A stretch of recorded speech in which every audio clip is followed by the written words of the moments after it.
Some Christians have said to me, okay, SR, some churches and some believers behave badly, but they aren't following Jesus's teachings. You know, if you look at Jesus's teachings, you can't say those are bad. All right, challenge accepted. Let's look at Mark chapter 11, verses 24 and 25. It goes, "Therefore I tell you, whatever you ask for in prayer, believe that you have received it, and it will be yours. And when you stand praying, if you hold anything against anyone, forgive them, so that your Father in heaven may forgive you your sins." These are absolutely terrible teachings, okay? The first verse tells you just believe that you have something and you're going to have it. I mean, this is beyond wishful thinking. It is literally delusion. And the second verse is probably even worse because it says, oh, just like forgive somebody no matter what they've done to you, simply because God forgives you when you do stuff that he doesn't like. But what if that person has done something truly heinous and has absolutely no remorse, no recognition of the harm that they've caused, and absolutely no attempts to make amends? Oh, well, screw it. Forgive them because, you know, God didn't kill you on the spot that time. He had different threads in one fabric. Neither of these teachings from Jesus are a way to live your life. So absolutely, I have a problem with the way some believers and religious organizations behave, but I also have a problem with the supposed teachings of Jesus himself. So if you think I messed something up, got something wrong, you know what to do, because the show is starting right now.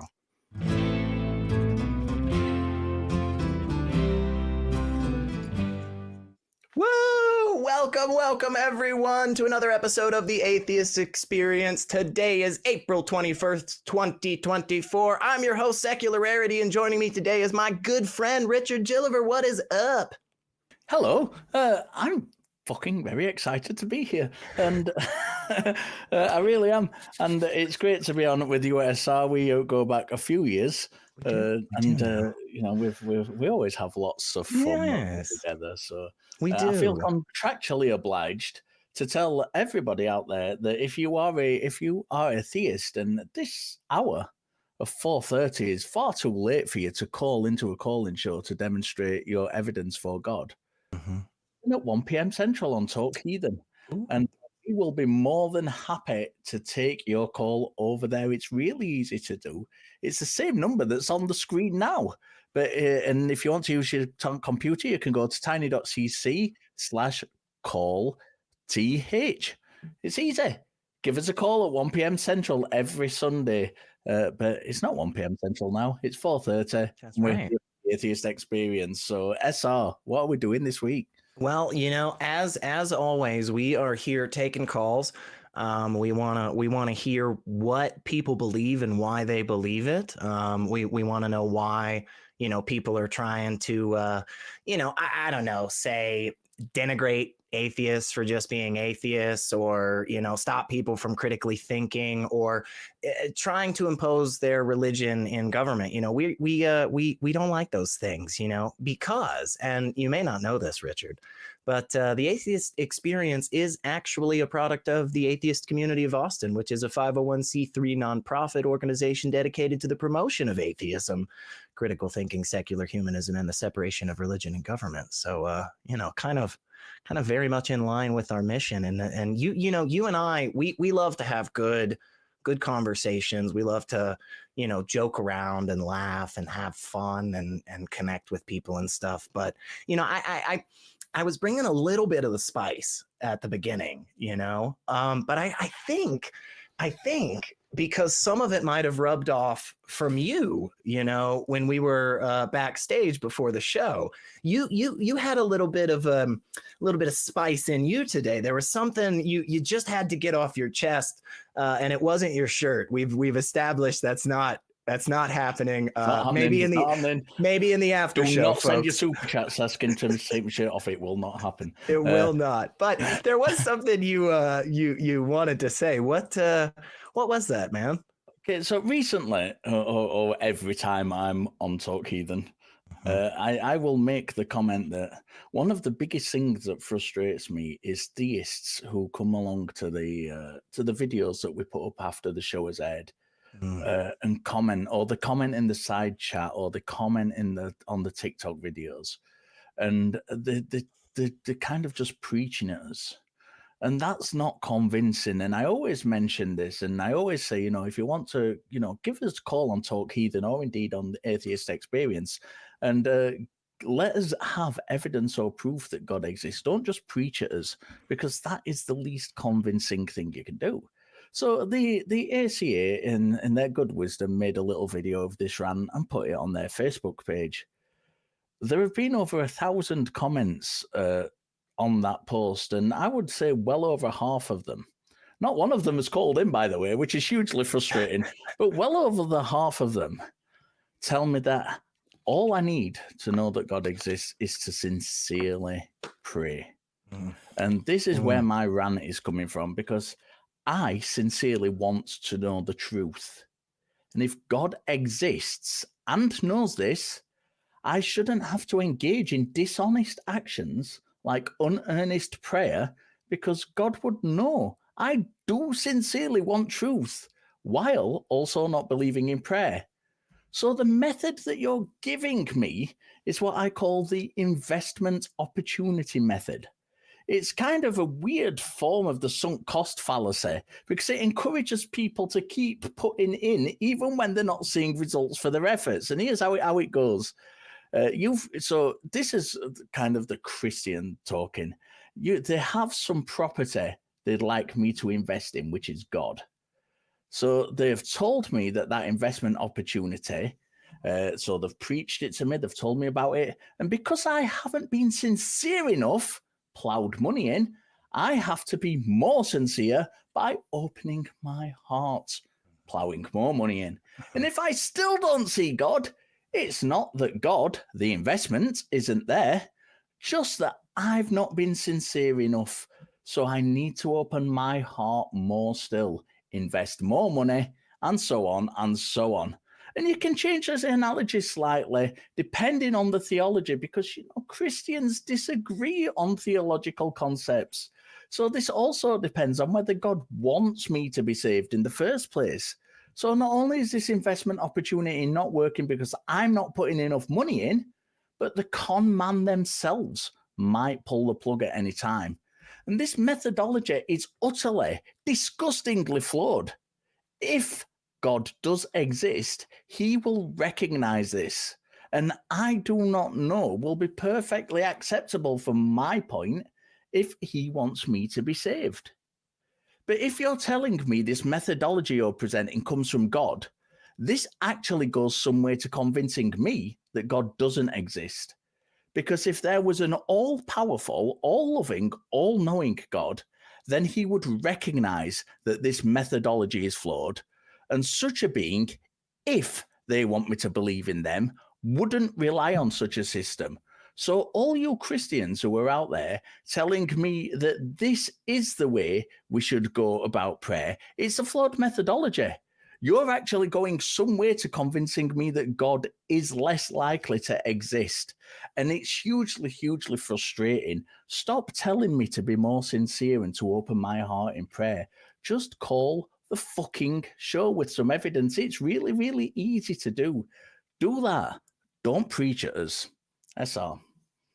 I love that, man. I love that for so many different reasons. I mean, one, I think at the very least, you and I can't speak for everybody, but I think, most of us here, but you and I especially, I think have really shown that we want a conversation. We really are interested in hearing from the other side and understanding the other side's point of view, and so it's frustrating whenever you go through that effort. We do this stuff time and time again. I mean, like you said, we go back for years, man. It's not like this is, yours and my first trip around the block, man.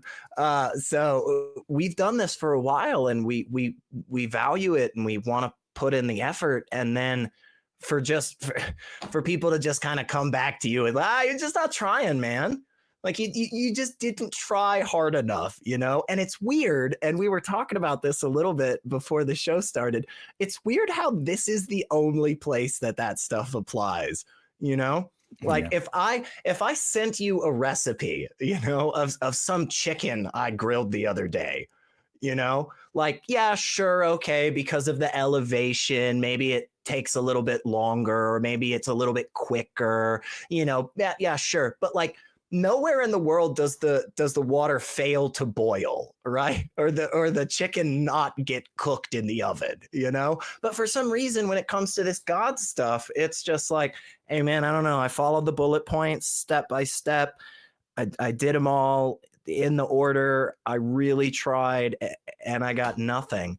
And it's no, you just didn't try hard enough. You just put a little more effort into it, Richard. That's the reason. That's the reason you got cancer or your dog got hit by the car. You just didn't try hard enough, and that's where it starts to get really insidious, you know. But I believe, Richard. I believe that if we sincerely ask right here, right now, with our hearts in a genuine fashion, if we ask in the name of the almighty flying spaghetti monster or Satan or something, I don't know, but if we sincerely ask for somebody to call and explain this to us, I think it'll happen, Richard. I have been told that if I just believe it, I will have it. So we'll find out. We'll find out today. But we do actually have a couple of super chats we want to get to first. We've got some calls already coming in, but we've got open lines. So the number is there on the screen below, 512-991-9242, or from your computer, tiny.cc/call-AXP. You can find it in the live chat, in the description. Just go ahead and take advantage of that already, because you got a few minutes while I read these super chats. So we actually had one from last week, and so we wanted to get to that because we see this wonderful person always out there hanging with us. Rainbow Wolf sent us $5 saying how to be an apologist, gaslight others into thinking they're broken, project your faults on the opponent, confuse others via fancy words, and dodge questions. I like that. That is unfortunately way too common in this space. We've also got $2 Canadian from Nash saying, have a great show, you two. I have a good feeling. Well, thank you, Nash. I also have a good feeling. I love hanging out with this guy, despite all those things I posted online. Miranda Rensberger, you've been a member for 2 freaking months, and we appreciate it. And you gave us $5 saying the bit about the lilies of the field is also pretty bad advice for those who can't photosynthesize or don't wish to get arrested for walking around naked. I love that. I was laughing. I was trying really hard because I saw that come up as you were going through your rant, and I was trying really hard not to just bust out laughing because, yeah, that is pretty great, I think. But before we grab these calls, Richard, I don't know if you know about this, but we're doing this thing every week where we, provide a question or prompt or something. It's called Share Your Experience. And last week, we asked our wonderful audience, what is a good response to the rapture is coming? And so we have a couple of really good responses here. And I just want to go through those. Our top 3. So number 3, Indra Halo King says, the rapture is coming.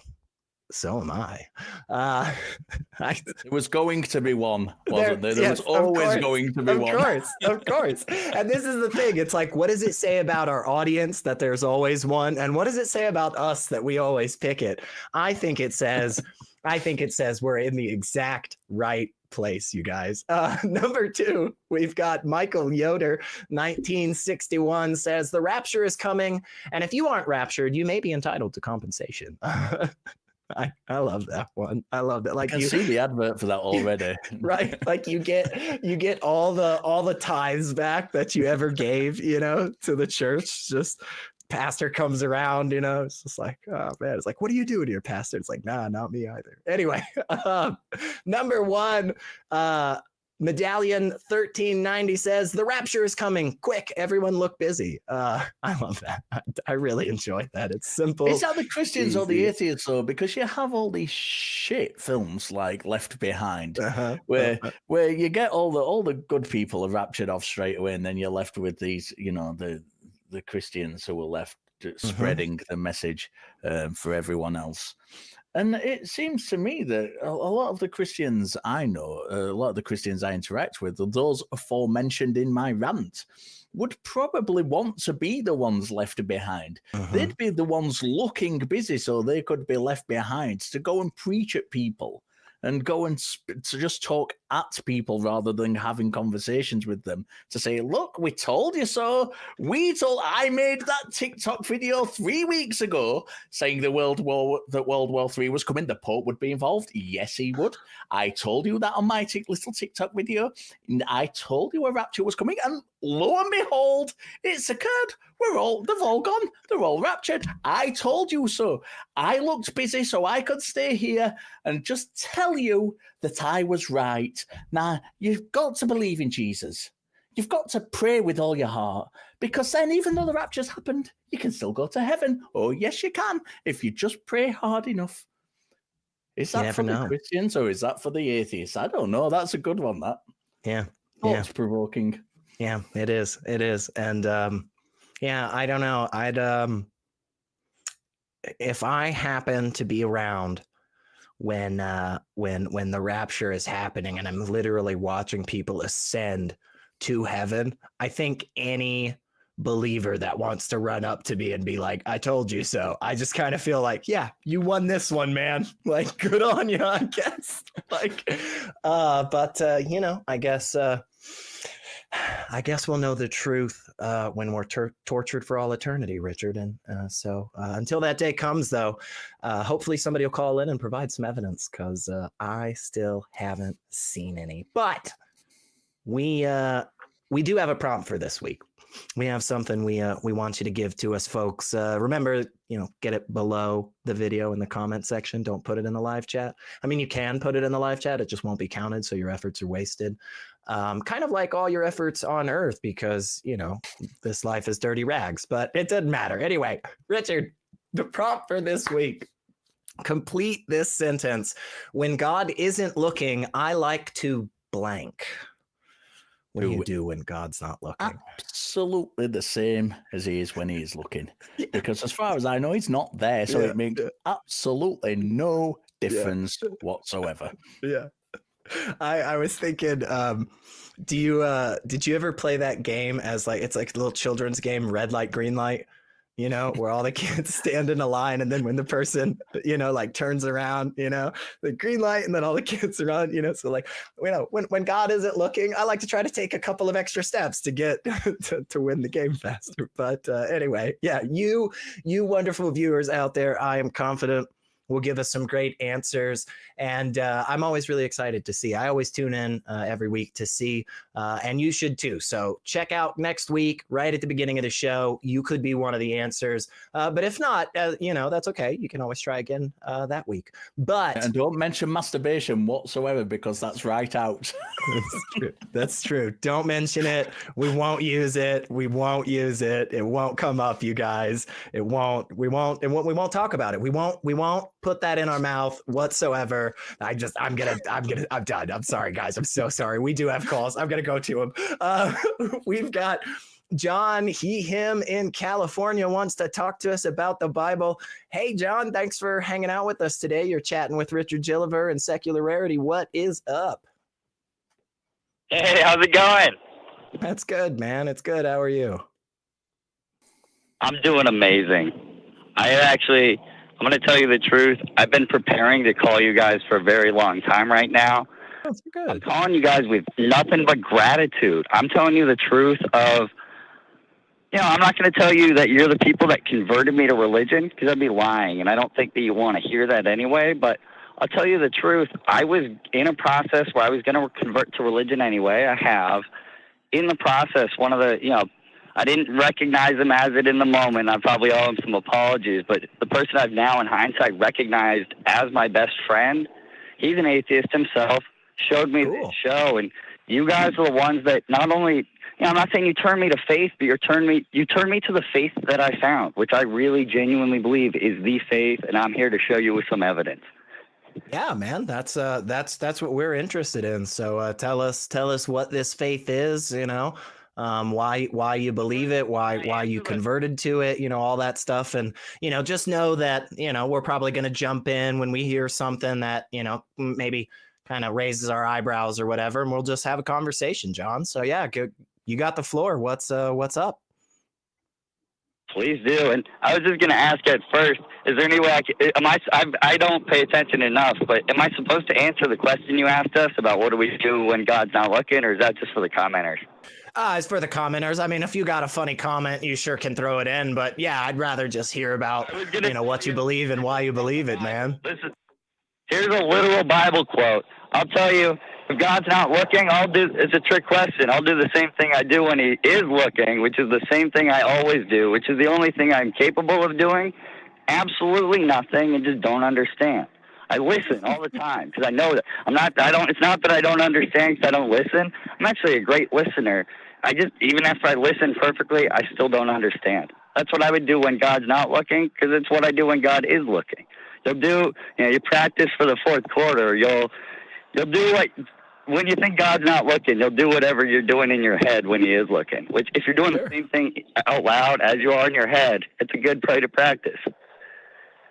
Sure. So tell us what your faith is that you've converted to, and why that one is right. Because if it's correct, man, if it's true, I got to be honest, Richard and I wanna be on your team. So what is this faith? Why did you convert to it? Why do you believe it? I converted to this faith this is going to sound a little bit silly, but so have a lot of people's conversion stories. I don't want to scare anybody out, but I'm in the right place, and I won't. When I was in high school, we've all been there. I wasn't doing the best.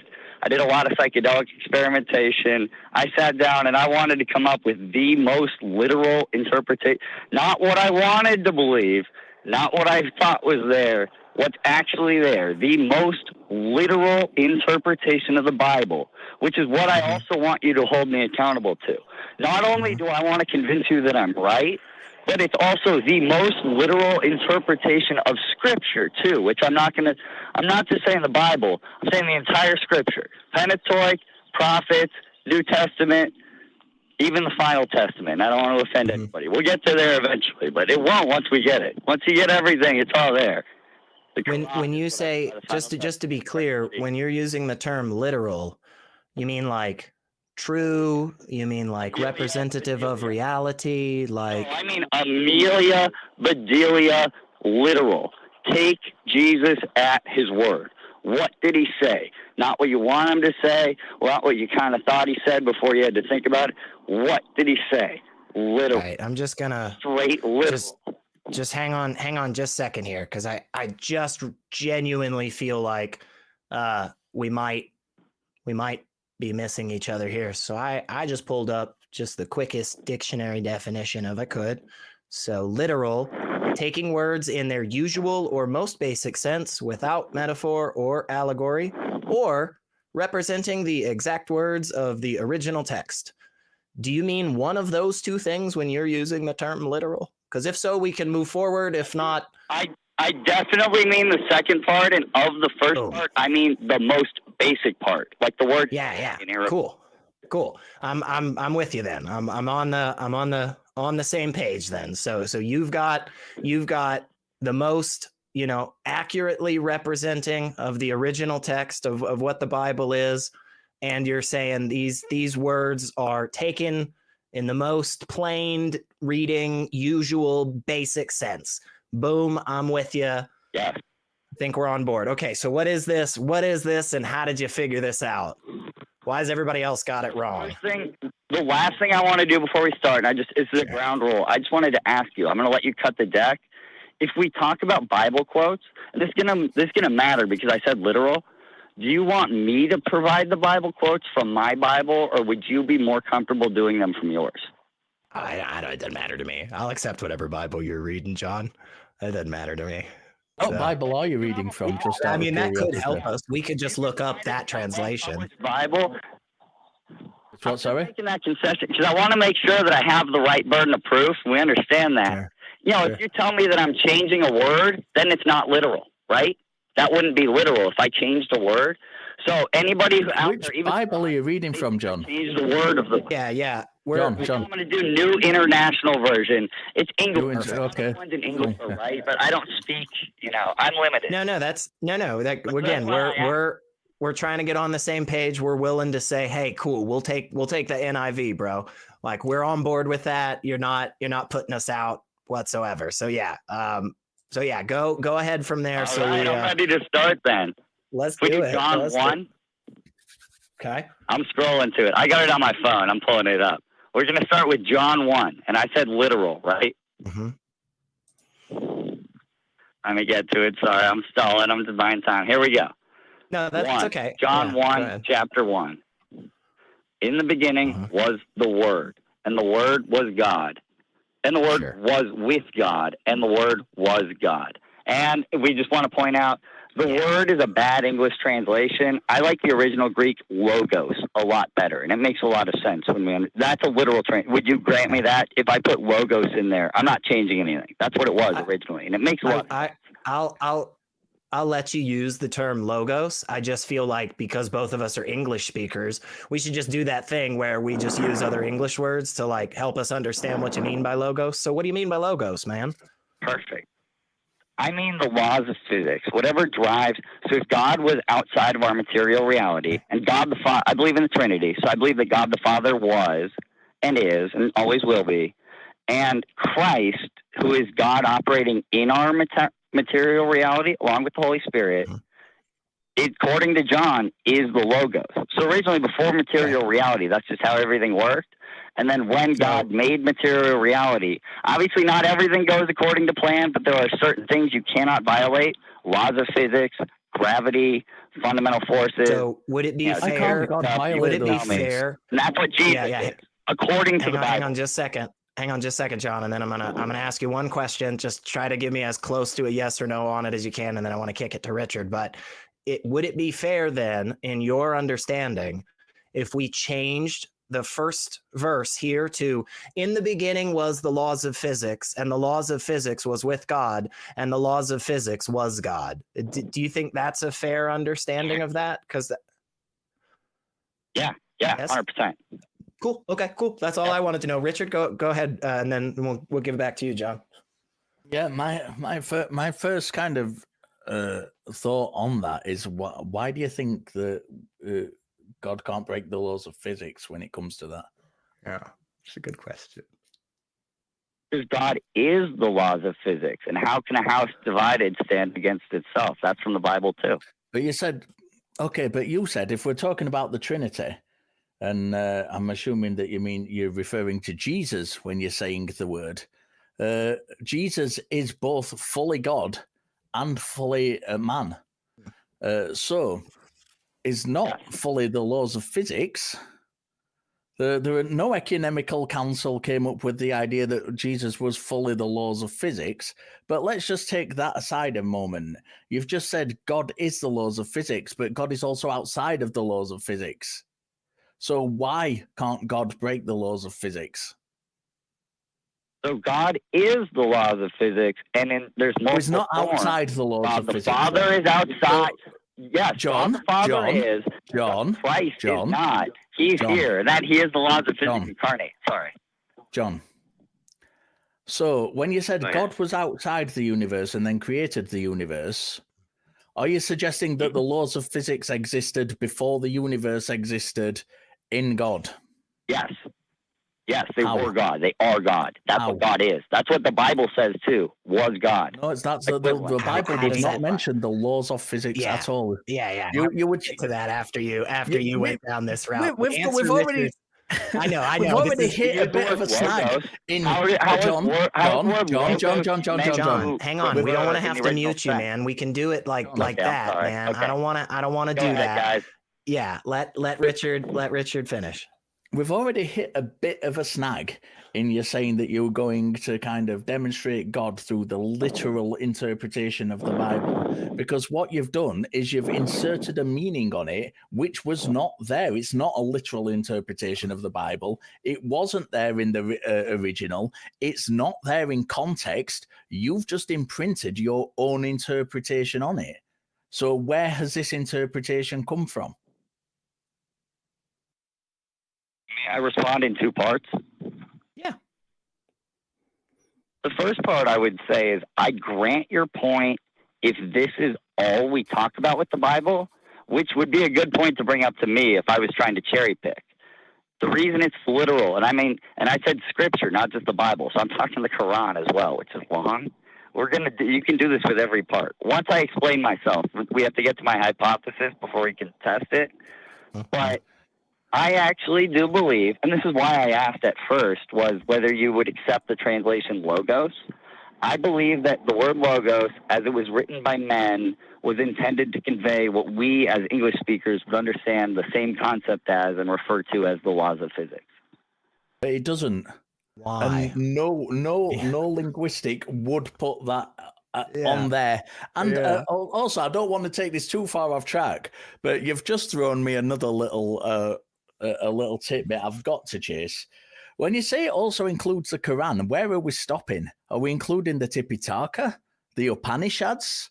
Are we including all of those things, or is it just the Abrahamic religions, or is it just some of the Abrahamic religions? Is it just some interpretations of some of the Abrahamic religions?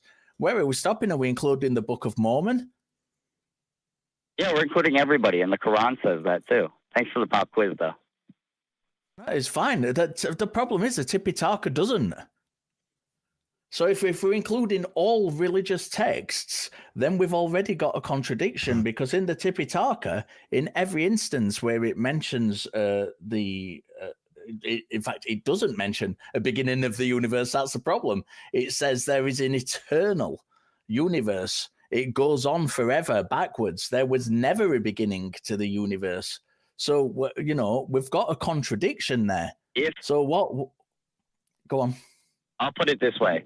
Anything that can be considered an algebraic translation of the Quran is right, and everything that's not is wrong. That's my there. That's what we throw. Hang on, John. I'm not going to go down that route just yet, just because there's so much other stuff. Because I have absolutely no idea what you mean by that. But here's what I do want to do, which is I want to give a little bit of credence to all of, for instance, like my Christian friends right now who are probably listening, pulling their hair out with you, John. Now, I'm not frustrated with you. I'm not that upset, but they are probably screaming something that they have screamed at me many a times. And they say, context, SR. My God, context.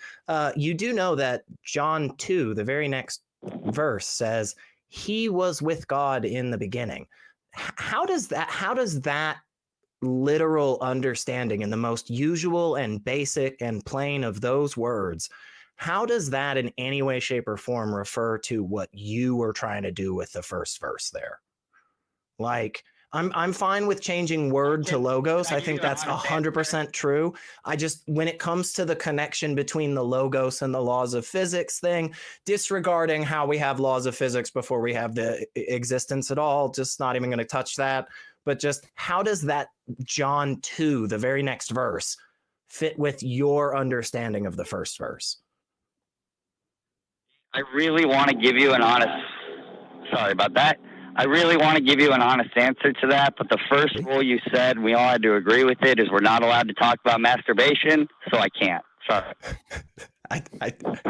I mean, I appreciate that. That was funny. I enjoyed that. I don't know how, I still truly don't know how these two things connect. And I think that's a massive, massive problem if you're trying to have a literal understanding. Also, and I know this goes just a little bit, left field here, but this is the context I always like to bring up whenever somebody wants to talk to me about the literal understanding that they have in the Bible. If we go to Psalm 91, Verse 1, whoever dwells in the shelter of the Most High will rest in the shadow of the Almighty. That can't be literal, right? You're not literally resting in God's shadow, are you? I will say of the Lord, he is my refuge and my fortress, my God, in whom I trust. Surely he will save you from the fowler's snare and from the deadly pestilence. He will cover you with his feathers, and under his wings you will find refuge. Is God a bird? This can't be literal, right? This has to be allegory. This has to be metaphor simile, right? Save us from the fire that happens at the end of the universe. But we'll get there. Yeah, but then that's not literal, right? Like that's not the definition that you and I agreed on. We agreed that the one that you were really focusing on was like that basic and plain understanding. The basic and plain understanding of Psalm 91 verse 4 is that God has feathers and wings. Now that tends to describe like birds and dinosaurs. So like, is God one of those? Or is it that the Bible has some stuff in it that is more literal and some other stuff that is not as literal? Which one of those do you think is more likely the case? I know that's not a true dichotomy. One, but let me say this. You have to understand the entire literal concept first to get how all the other concepts make sense. How does one do that, John, without going through the book and reading it? How do you get that? It sounds almost like what you're saying to me is, hey, SR, there's actually like a secret decoder ring at the bottom of one of these cereal boxes. And until you get that decoder ring, you won't understand all this funny little lettering looking stuff on the back of the box, man. But once you get it, man, then it will all make sense. So how does one get that Bible decoder ring? How do we do that? Give it to you? I just want to give it to you freely because it was given to me freely. Absolutely. Let me just get to my hypothesis because I don't want to get lost in the weeds anymore. Can I just be direct just to save us a little bit of time? Sure, go be direct. My overall hypothesis is that the Messiah, Jesus Christ, is food. The product of photosynthesis. Any photosynthetic plant material or any derivation of it. That's the Messiah. Can I... John, sorry. Yeah, go ahead. No, please, Richard. Jump in. John, it's just a really quick question, and then I'm going to, if SR survives, it's just a really quick question. It's genuinely serious. I'm not taking the piss out of you at all when I ask this, although you may think I am. You know when you phoned up and said you had literal evidence for God, and it's in a literal reading of the Bible, did you mean the exact opposite of a literal meaning? Because all you've said so far is weird, wild, spaced out fucking speculation that has nothing at all to do with the literal meaning of the Bible. Yeah. Did you mean the exact opposite? You know what my pastor said to me today? The last thing my pastor said today, the last Jesus quote I heard at church today, one of the most common Jesus quotes, and this is where, if you take it literal. Was it here, take this massive fucking dose of heroin? The decoder ring, believe it or not, is what Jesus said at the Last Supper. Believe it or not. This bread is my body, and this is my blood. There we go. I have to... Ethanol. That's the Messiah. I totally understand, and I have to, because I am cognizant of how time zones work. I know that our good friend Richard is currently foregoing sleep to be here, as I think possibly, and I couldn't 100% say why, but I think possibly some of our viewers are foregoing brain cells to be here at this moment too. But I have to ask, and the problem is I kind of already feel like I know what the answer is no matter what you say, but when you just said to us, you think that the Messiah is like food, like something that photosynthesizes. I just want to give you an honest chance here. Do you really believe that? Is that actually what you believe, man? Or did you come on to kind of take the piss out of some folks? I want to give you the chance here to honestly give us, you know, your understanding here. So did you come on just to screw with us, or is that genuinely what you think? I have so much evidence of this theory. I'm going to bring up Sweet. Progress and Poverty by Henry. That's okay, John. You don't need to bring anything else up. I've just muted you. What I would enjoy, because if this is truly what you believe, which I'll show my cards here. I don't think it is. But if it is, I'm going to be on this show again in 7 days. Just call me back with some more focused topics. I'm letting you go. So that's the end of that. Cause it was at that point. Come on, man. I'm sorry, but it was the point at which he's like, yeah, my God's cupcakes, man. That was the point. I was like, you know what? If he'd have called into the show and said, I've got an argument for God. It's a little bit surreal, guys. I'm not going to lie to you. Bear with me. We might have to take a bit of acid and go down Alice in Wonderland kind of town to kind of work it out. Mm-hmm. But that's what you've got to do. There are plenty of people who think that imbibing chemicals or the chemical changes in our brains are evidence for God. There are plenty of people genuinely think that. I could have coped with that. It was when he started with it's all based on the literal reading, and then proceeded to just make shit up. Yeah, it was a real bummer. That's not literal. That's the exact opposite of the meaning of the word literal. Real bummer, start to finish. And even though I had a little bit of giggles from it, and I just, because see, and this is the problem, is like there's part of me that's like, oh, well, Elliot, like, like this could be kind of in like a panentheist, pantheist type thing, and it's like, I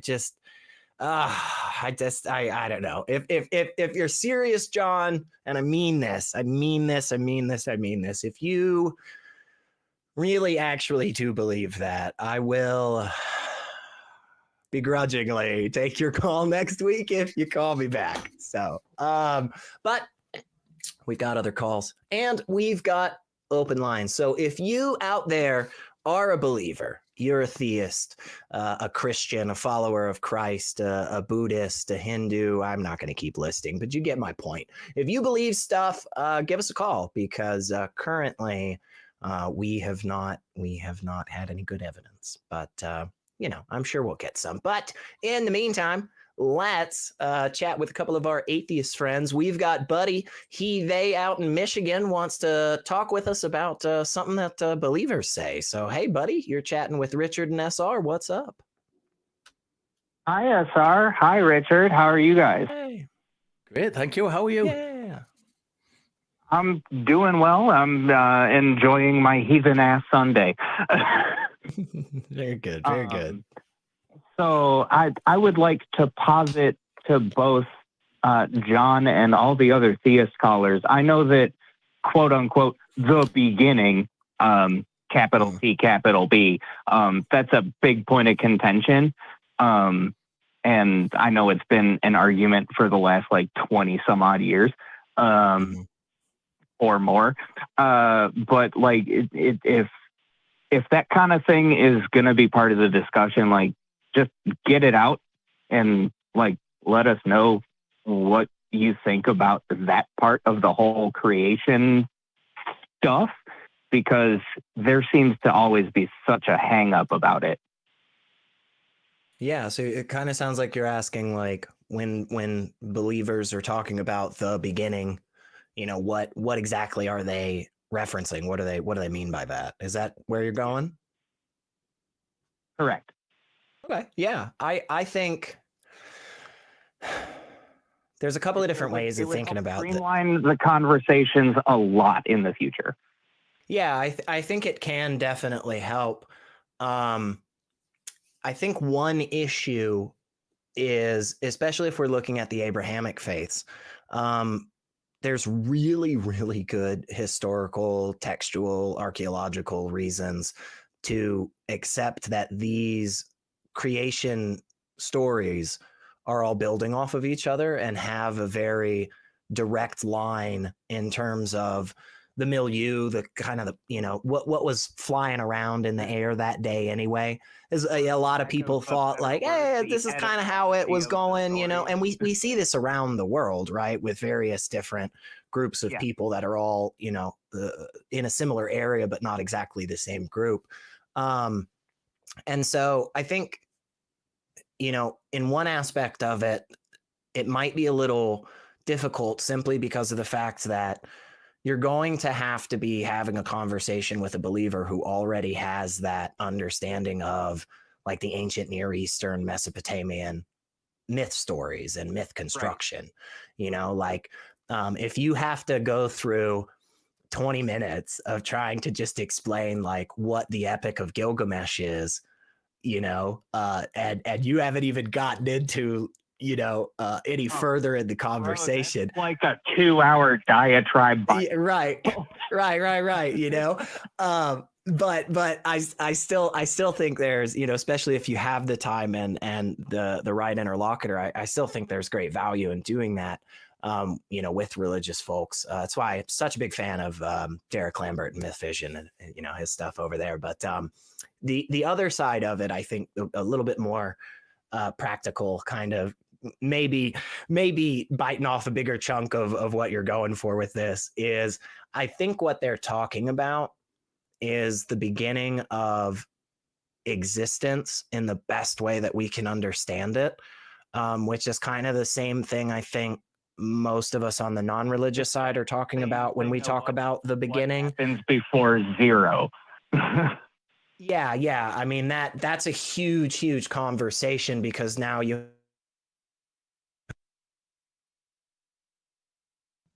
Oh, it looks like my signal's cutting out. No, I think, look, you know, just to follow on from what SR was saying, I think you know, when we're talking about the beginning, I think believers do tend to, we have this thing where we have, we're sometimes when we're in conversation with them, it's a really interesting conversations to have because a lot of believers will insist that atheists have the belief that, you know, the universe came from nothing. And they insist that that's not the case for themselves. Sticking point over the years. Yeah, it's and it's interesting because it depends who you're talking to. Different believers have different ideas about this, and so, you know, when the words may seem very similar, we might have something very different because one believer might think that God created the universe out of some kind of previous substance, and another believer might think that the God created the universe out of literally nothing. And they might, at the same time, both sets of people might be straw-manning the atheist by saying, well, the atheist believes that the universe comes from nothing. And it's, how do we approach that? Well, the way I think the best to approach that is to find out exactly what they mean by that. Because every individual you talk to is going to have a very different kind of interpretation of what it is that they're actually trying to say. So finding a common ground with them on the specific meaning of what they're saying, because we can have a really, really good conversation. I've had many, many good conversations with theists over the years about this idea of the universe coming from nothing, about correcting them in a lot of the time. When they're saying that, well, atheists believe the universe come from nothing, and correcting that actually, first of all, that's nothing to do with atheism. Because a lot of believers, if we're talking about the Big Bang Theory, which a lot of them, when they're speaking about this, are talking about the Big Bang Theory, a lot of Christians and other theists believe in the Big Bang Theory as well. So it's not just a case of it being an atheist thing, but also that, that aside, that nothing in that context doesn't mean what they think it means. It doesn't mean literally nothing. And it gets confusing when you've got people like Lawrence Krauss, who wrote a book called The Universe from Nothing. And it's easy to understand why they think this, but that it doesn't mean a literal nothing. It's a colloquial term that he uses, which has a different meaning amongst physicists than it does against the layman. And, you know, all this stuff can be really, really interestingly kind of delved into, but it depends on the context of what they mean. And there's never a one-size-fits-all answer to it. Exactly. And that's mostly what I wanted to bring up was just like, you know, present that context when you begin the call, like as a theist caller, like it will save us all a whole bunch of time. Yeah, I think I'm very much a big fan of this, buddy, because I think that is one of the most valuable things you can do when really engaging with somebody that disagrees with you is just take a few seconds to say like, hey, how are you using this word? You know, and because we hear this all the time with like faith. This is one that really I've delved into to the point that I feel like there's a, you know, yeah, I feel like there's a decent divide, you know. Okay, sure, there's this usage of faith where it's really just synonymous with trust. Like why I'm sitting on this chair, I have faith, you know, that it's going to hold me up, right? But that's based on like evidence and like repeated, you know, tested things, so on and so forth, right? But there does seem to be this other aspect when some people say the word faith, when other people, you know, bring it up in the conversation, this other aspect of faith that seems to be very counter to that concept that we were just using it as. And so I'm always a really big fan of just trying to really parse out what it is, you know, which side of this definition we're all on. And it's okay to have multiple definitions for the same word, right? Most words are like that. It's just as long as we don't equivocate between the two of them. Yeah, and just as long as we're not going back and forth and muddying the waters needlessly by interchanging these concepts that just aren't really interchangeable. Well, anyway, that's the long and short of what I wanted to talk about before I even start thinking about the after show. So I'll get out of your hair. Yeah, well, come hang out with us in the after show, buddy, because we're always having a good time there. But thanks so much for hanging with us here, and we'll let you go and grab some other of these wonderful calls. But again, folks, we do have open lines, and if you think Richard and I are wrong, if you think we just don't understand or we're just not doing it right, tell us how to do it. Tell us what we're getting wrong, because we'll put it into practice right here live. But until that time, let me say a couple of things to you. Like, for instance, on atheist-community.org, it's a website. It's a website that exists on the internet, and you can access this anywhere that you have internet access. And on that website, atheist-community.org, are these printable call-in flyers. And these flyers are made so that you can print them. You can print them out yourself and post them, with permission, of course, to bulletin boards or street lamps, or I don't know, where else could you post stuff? I don't know. I was trying to think, like, I was going to say like, I don't know, on like phone booths or something, but that's not a thing. But anyway, with permission, you can post these printable call-in flyers, and hopefully people will give the show a call and defend their faith, because that is what we want. We do want to see that. And yeah, we've made it easy for people. We try to do that here. But I start thinking it's still 1986 and we have phone booths. And I don't know. I don't get out much, you guys.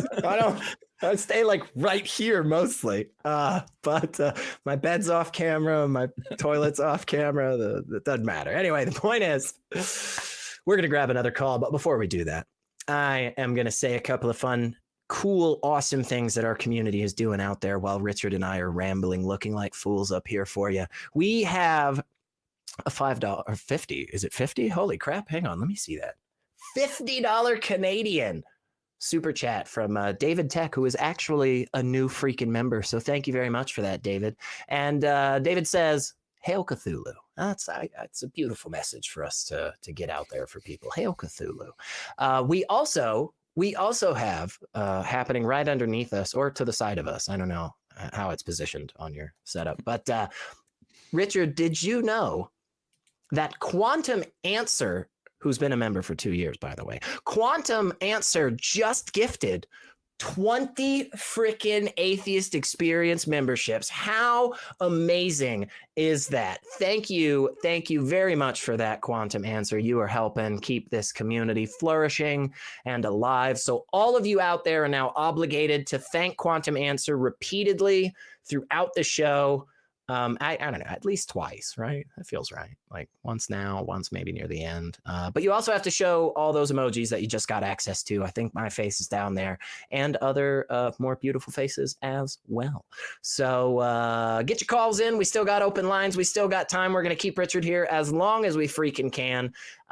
So we're gonna go out to Florida. We're going to talk with Yetmas, they, them pronouns, wants to talk about asking for evidence for God. So what is up? You were on the Atheist Experience. Yes, I was just, it seems to me like, and maybe I'm wrong about this, but it seems to me like the atheist somehow believes that there should be evidence to be, if God exists. No, I'm not sure. I'm more agnostic. I guess I lean towards a theist side because I'll get into that in a minute. But like, how do we I don't know. I just don't see how. Seems like if you're asking for evidence, then you're trying to employ the scientific method to. Well, let me ask you something, Yetmas. Let me ask you to just kind of refocus a little bit on this. What if I got you? What if I told you that asking for evidence that this liquid right here in this bottle, what if I told you that asking for evidence that cures cancer is just a little absurd to me? What would you say to that?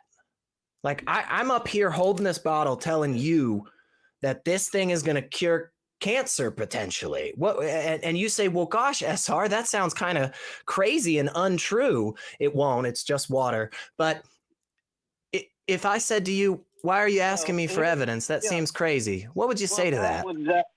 In that case, that would be a claim you could easily falsify through the Okay. That's awesome. I'm with you, Yetmas. So somebody came up to me just the other day and he said, Elliot, you know what? You know what's so cool? My God is amazing. My God is so powerful that if any two true believers ask in his name, it will come true. And we got 5 of them together. And they all asked for something and it didn't come true. Isn't that a testable, provable claim that we can falsify to show that God probably doesn't exist? Hypothetical, just because I would say just because like Christianity, for example, in Revelations, 7-headed, 9-horned dragon creature rises up. Wild stuff. With a harlot, no doubt, a harlot appears. And I'd like the harlot, personally. I want an experienced girl myself, but... I don't know. But seriously, I mean, if it sounds like a children's story, it may be one. But I'm with you, but I guess what I'm kind of more interested in, Yetmas, is this idea that there could be any category of existence that should be excluded from this idea of wanting some type of evidence, some type of good reason to believe, right? So like you specifically chose the word evidence. I specifically have been using the word evidence. I don't think evidence just has to be empirical stuff, right? I think there can be other things. I'm totally willing for that to be the case. How would we rationally deduce or evidence a creator of everything else in existence? Well, is that really a question for the person who says, I don't believe that thing exists? Isn't that more of a question for the person who says that this thing exists? Isn't that where You know, that's the group that should be coming up with that. Look, I'm not the person who says that the earth has only been around for 6,000 to 10,000 years. I don't have to answer how there's so much limestone on the earth. Not in that time frame. No, sir. I'm the person that's like, hey, the earth has probably been around for like almost 5 billion years. And I can give you answers on that. Hey, SR, how would we figure that crap out? I'm like, here you go. Here's some stuff. I mean, you know, hey, look. Can I say? Let me just say something off the rip about Christianity, since we're apparently focused on that a little heavily here. You know, it's like science has already, for example, it's debunked the Garden of Eden idea. Okay, humans didn't exist on Earth with dinosaurs and other creatures that came before. Through radio, I think that, but some true believers disagree. Radio dating the atomic decay of an isotope in an atom, so we can clearly see that the Garden of Eden has been debunked. Now, if that's supposed to be a perfect book, you only need one example. There you have it. The whole of Christianity is easily debunked by science. Yeah, okay, great. That's somebody's guess as to what God may be. So you've refuted one group of people's guess through science. Sure. Yeah, what are you supposed to do though? Are you supposed to go and refute every possibility? Look, the thing is, with your question is, essentially, asking for evidence for God seems absurd, but is it really? I mean, what we get a lot of the time when we talk to people is, well, it's faith, and you've got faith that your wife exists, or you've got faith that your best friend exists. Yeah, I have, but we know they exist. We don't know that God exists. And what about if I went up to the believer? Let me just hang on. Another example of a God. Here's a God that has evidence, all the evidence. The pantheist God, the universe has. That's not evidence. That's the claim, Yetmas. Yetmas, that's the claim. And let me just get back to what I was saying. So if I went up to somebody who was saying, yeah, but there's evidence for Christianity, please. Hang on, Yetmas. I'm gonna mute you for a second. I don't like doing that. I'm not talking about Christianity. I'm talking about just God in general. If somebody says, yeah, but there's faith in the God, because there is no evidence for any God, otherwise we would believe that God existed. So, but if we're talking about faith, which is the criteria given for believing God, and they say, yeah, but you have faith that your wife exists and you have faith that your best friend exists. I know that those people exist already. But what if I was to go to the believer and say to that believer, a married believer, and I was to walk up to his wife in his presence and say, sir, ma'am, your husband here, he is having an affair with another woman. And is she to take that on the same faith and someone's wife existing? Or would she want evidence of that? Would he want evidence of that? Would he then be saying to me, well, it's just faith. I've got faith that my wife exists. I'm sure in that circumstance, he would want evidence, because at this point, when I make that claim that he is having an affair with this other woman, there is no evidence for this other woman. And if he is to say that faith is good enough as a method for believing, then he would not try and convince his wife anything other, because the mere faith that she might have that this other woman is exists who is having an affair with should be enough for that to be true. But in that circumstance, he would not want that. He would want absolute evidence provided to his wife. She would want evidence. None of them would take it on faith. But why is it that we take this special category of thing, God, and put it into this special little cup that requires far less evidence than anything else? It only requires faith. The reason we ask for evidence is because we care about what is true. And when you care about what is true, you need to have a reasonable a reasonable reason for believing in it to start with, and it doesn't have to be just empirical evidence. It's, I'm happy to accept a good philosophical argument, empirical evidence, whatever it is that is there, but it needs to be there. You can't just assume that this thing exists without that thing. It's exactly the thing I was talking about at the start of the show. When you're being presented with this thing that, well, you've just got to believe strongly in your heart and be sincere in your belief and it'll be revealed to you. It's not. And that's a shit methodology. So you either care about what's true, in which case you want evidence or proof of something, or you don't care about what's true, in which case you'll accept a shit methodology because that thing is comforting. And that thing, that part where we're talking about a shit methodology is where God comes in. Because there is no proof and there is no evidence that demonstrates that God exists in reality. And that is exactly why we ask for it, because we care about what's true. Yeah. And I think that's, just a great place for us to, just to kind of end here, Yetmas, and, think about it, watch it back, give us a call back next week if you still feel like, hey, I think you guys just missed the mark when it comes to what I was objecting to. But I agree with you, Richard. I think it's very valuable for us to be asking for evidence for all things that we believe. I think that's consistent, and that's the method that we get to the most truth the most amount of the time. So thanks so much, Yetmas. We are going to move on and grab some other calls because we have some good ones piling up.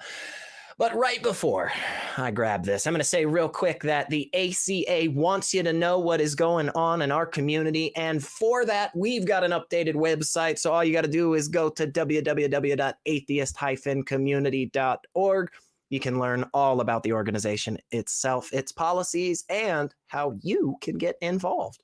Richard and I actually just started out both as idiots in the chat, hanging out, and we started volunteering, and here we are, just idiots on the screen now. So we are going to go out to the UK. We're going to talk with Billy, he, him. Billy, you were talking with Secular Rarity and Richard Gilliver. Let me make sure that I have this right. It sounds like you want us to prove love exists. Is that correct? Partly, it's just a topic as well to discuss what it would entail. Yeah. No, I'm up for the challenge. I'll give kind of my little quick spiel, Billy, and then I'll kick it over to Richard, and then we'll pass it back to you if that works. But so what I would say to prove love exists, what I would say first off is, in defining love is broadly a concept that is made up of mostly a handful of types of feelings that human beings can experience, have experienced, do experience, and reported on those experiences. Those feelings that arise inside of us are a combination of a couple of different things. One major portion of that are these really cool chemicals inside our body. So because that's what I'm defining love as, I got to be honest, I got to feel like it exists pretty easily from there, right? Because we all seem to talk about it. We all have similar feelings. We can poke us in the brain to release certain chemicals or take certain chemicals away and feel this feeling more or less. But hang on, Billy, I'm going to kick it over to Richard first, and then we'll get your thoughts on what we said. So what you got, Richard?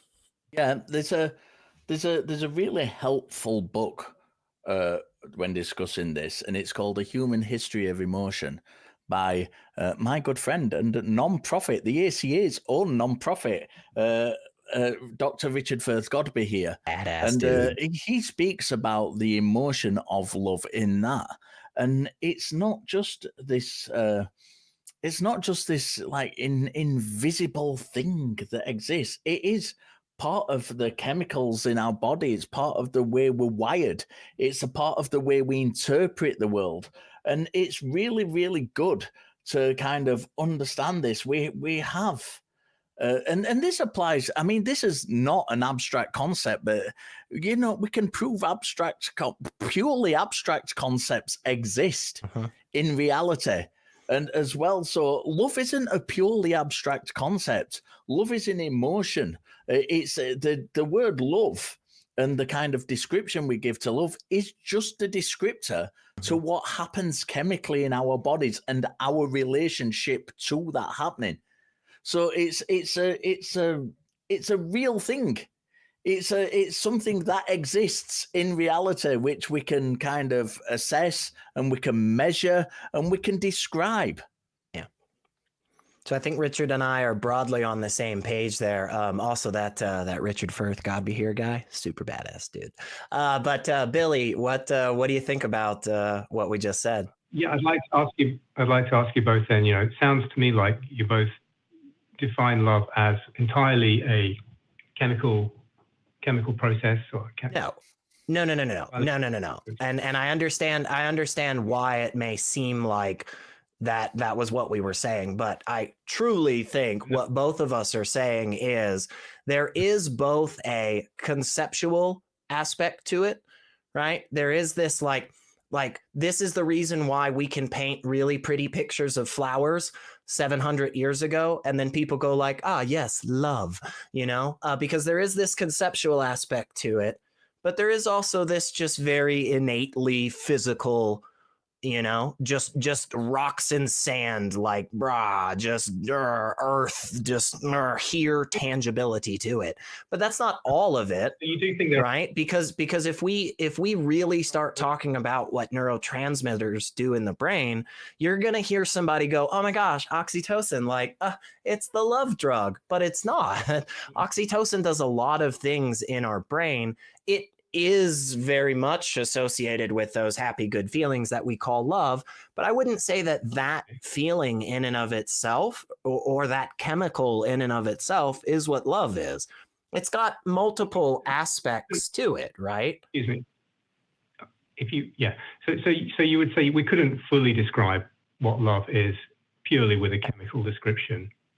Matt, you're saying?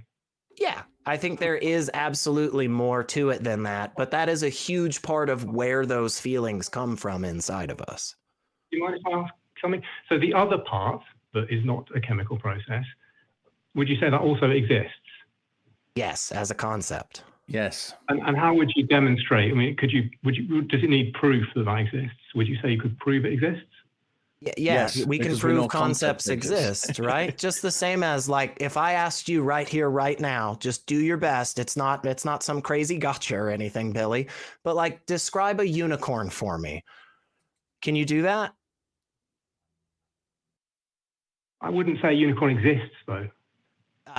But could you describe what a unicorn would look like if one were standing in front of us?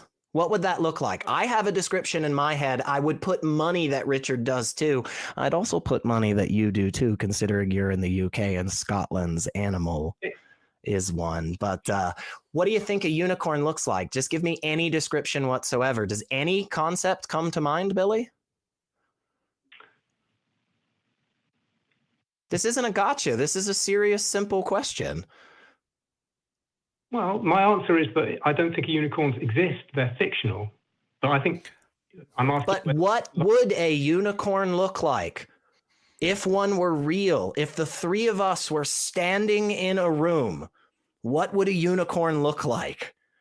Richard, do you have an answer to this question? Yeah, it's really simple. And I have an answer to this question. I feel confident everybody in the chat has an answer to this question. And I'm going to be honest, Billy. Are you going to allow me? I really think you do too. If a unicorn were standing in the same room as you, myself, and Richard, what would it look like? Give us any description. Well, if you'll allow me. You could describe something which was like a horse with a horn and everything, but that wouldn't... Boom, that's it. That's it, Billy. Perfect. Yeah. The concept clearly exists because we both share that concept. All I had to do was just keep yelling the same nonsense mouth sounds at you. And finally you were like, yeah, man, I know what that mouth sound means. And it's this thing that kind of looks like a horse, but it has a fucking horn coming out of the middle of its head. And now we can go on to the process where you and I both 100% agree that it is not a real animal. It does not exist. There is no good reason to accept that this thing is running through the forest somewhere with Bigfoot and fairies. We're both on the same page there. But just like when I said unicorn, and then I just said Bigfoot and fairies, all of us that heard that put some type of image together, put some type of construction in our head together. And that's a demonstration that the concept exists, because all concepts are these fun little thoughts in our brains. Now, we can have a crazy, difficult discussion about where thoughts come from and what's actually going on with sodium, potassium, and ions and neurons. But honestly, there's a lot of other people that are way better for that stuff. But concepts, yeah, they exist, man, but they're not tangible. They're not like this water bottle, and that's okay. There's two types of existence there. That's okay. So would you say they do exist? They do exist in a form as concepts, right? But concepts are all things that are built on material, physical, tangible things, right? Again, we may not, again, we're going to have to go down this route a little bit. And I'm so sorry, everybody. Go listen to Patricia Churchland and other people like her. Shannon Q, actually, also a great person in this vein. But when it comes to where concepts are in the brain, when it comes to how concepts form in the brain, when it comes to why humans understand music, like, we're not perfect with all of that. We do know that, but there is a massive, massive amount of understanding that really does demonstrate, hey, this squishy stuff up here that's like encased in this big hard bone with our like face on it, like, that's where all of this stuff gets kind of synthesized and put together.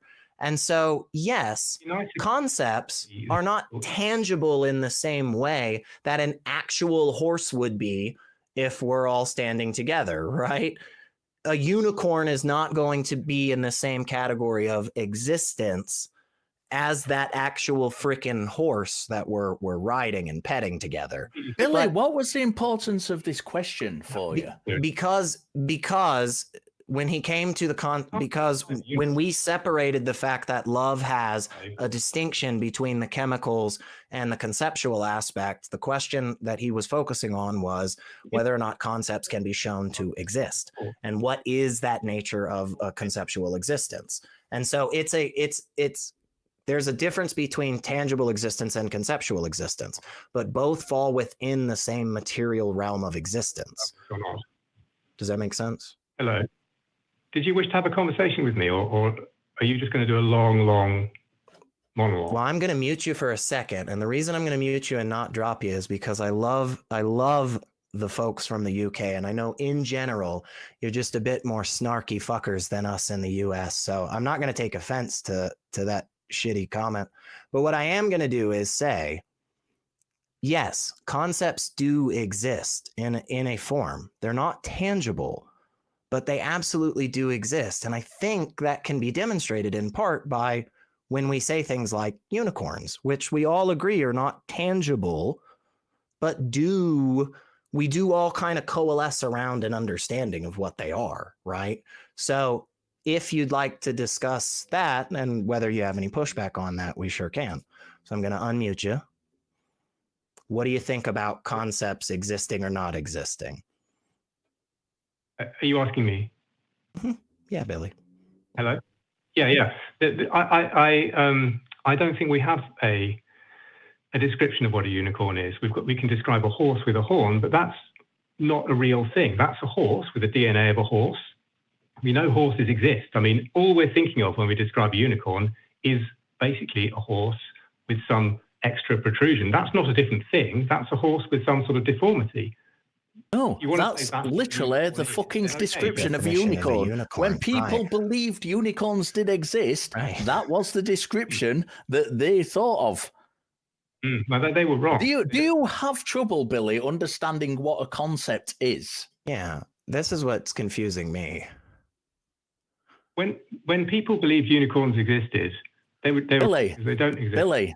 Billy, I don't give a shit, mate. Billy, listen, Billy, no, you're the one that believes in something that Richard and I don't think exists. Are you saying your God is just a concept, or you're saying there's a tangible? Well, I don't know if you'd even say that because you seem to struggle with concepts. Is your God tangible, Billy?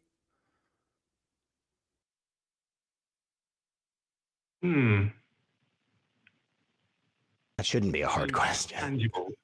That shouldn't be a hard if we question. Go back to if you'd like me to answer, I'll try. If we go back to your description of love, there was a tangible side, which was the chemical process. And then you said there were other things which you said still existed, but couldn't be described by a physical process. But you say they're real things, but you say they're real like a unicorn is real. But I disagree with that. I think unicorns just aren't real, but love is real. And I agree, it has more to it than the concept of a unicorn. Is It's not that Really? unicorns are architect- real. It's the concept. Do you believe that the concept of unicorns exists? Like, is there a thing that's conceptual that's a unicorn? Do any of those mouth sounds make sense to you? the pictures, it's a picture which looks like a horse, but it doesn't correspond to anything real. It's not real. Let's just leave the unicorn aside because that's obviously a bit too hard for you. I mean, So let's simplify it a little bit. An architect has thing. drawn a blueprint for a building. He's got a building. It's a conceptual picture of a building. From that concept, a real tangible building comes. So we have both a concept and a physical thing. They both exist in reality. Yeah. They are both real things. They both exist in reality. But one is conceptual. The other is a physical thing, a physical manifestation of this concept. You allow me to answer your point.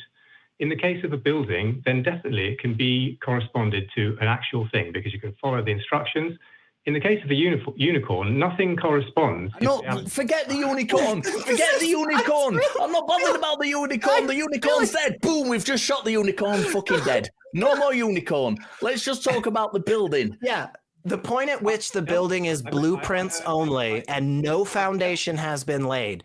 Is that building tangible? Is that conceptual? Where does it exist? I've answered that point. You could build Do it again for us. because that corresponds to something that you could possibly instantiate. So what you're saying is that a concept cannot exist unless there is a correlation to the actual world around us? Is that what your stance is? Yeah, if you haven't built it yet, then no. Yes, so love exists. Fantastic. We've answered your question. How the fuck does that relate to God? I don't know. I could keep. Really? The fact that a building can be built mean that you when you refer to the types of love which aren't chemical processes, I think there corresponds a thing in reality which you're referring to, which is that thing, that I think it's a real thing.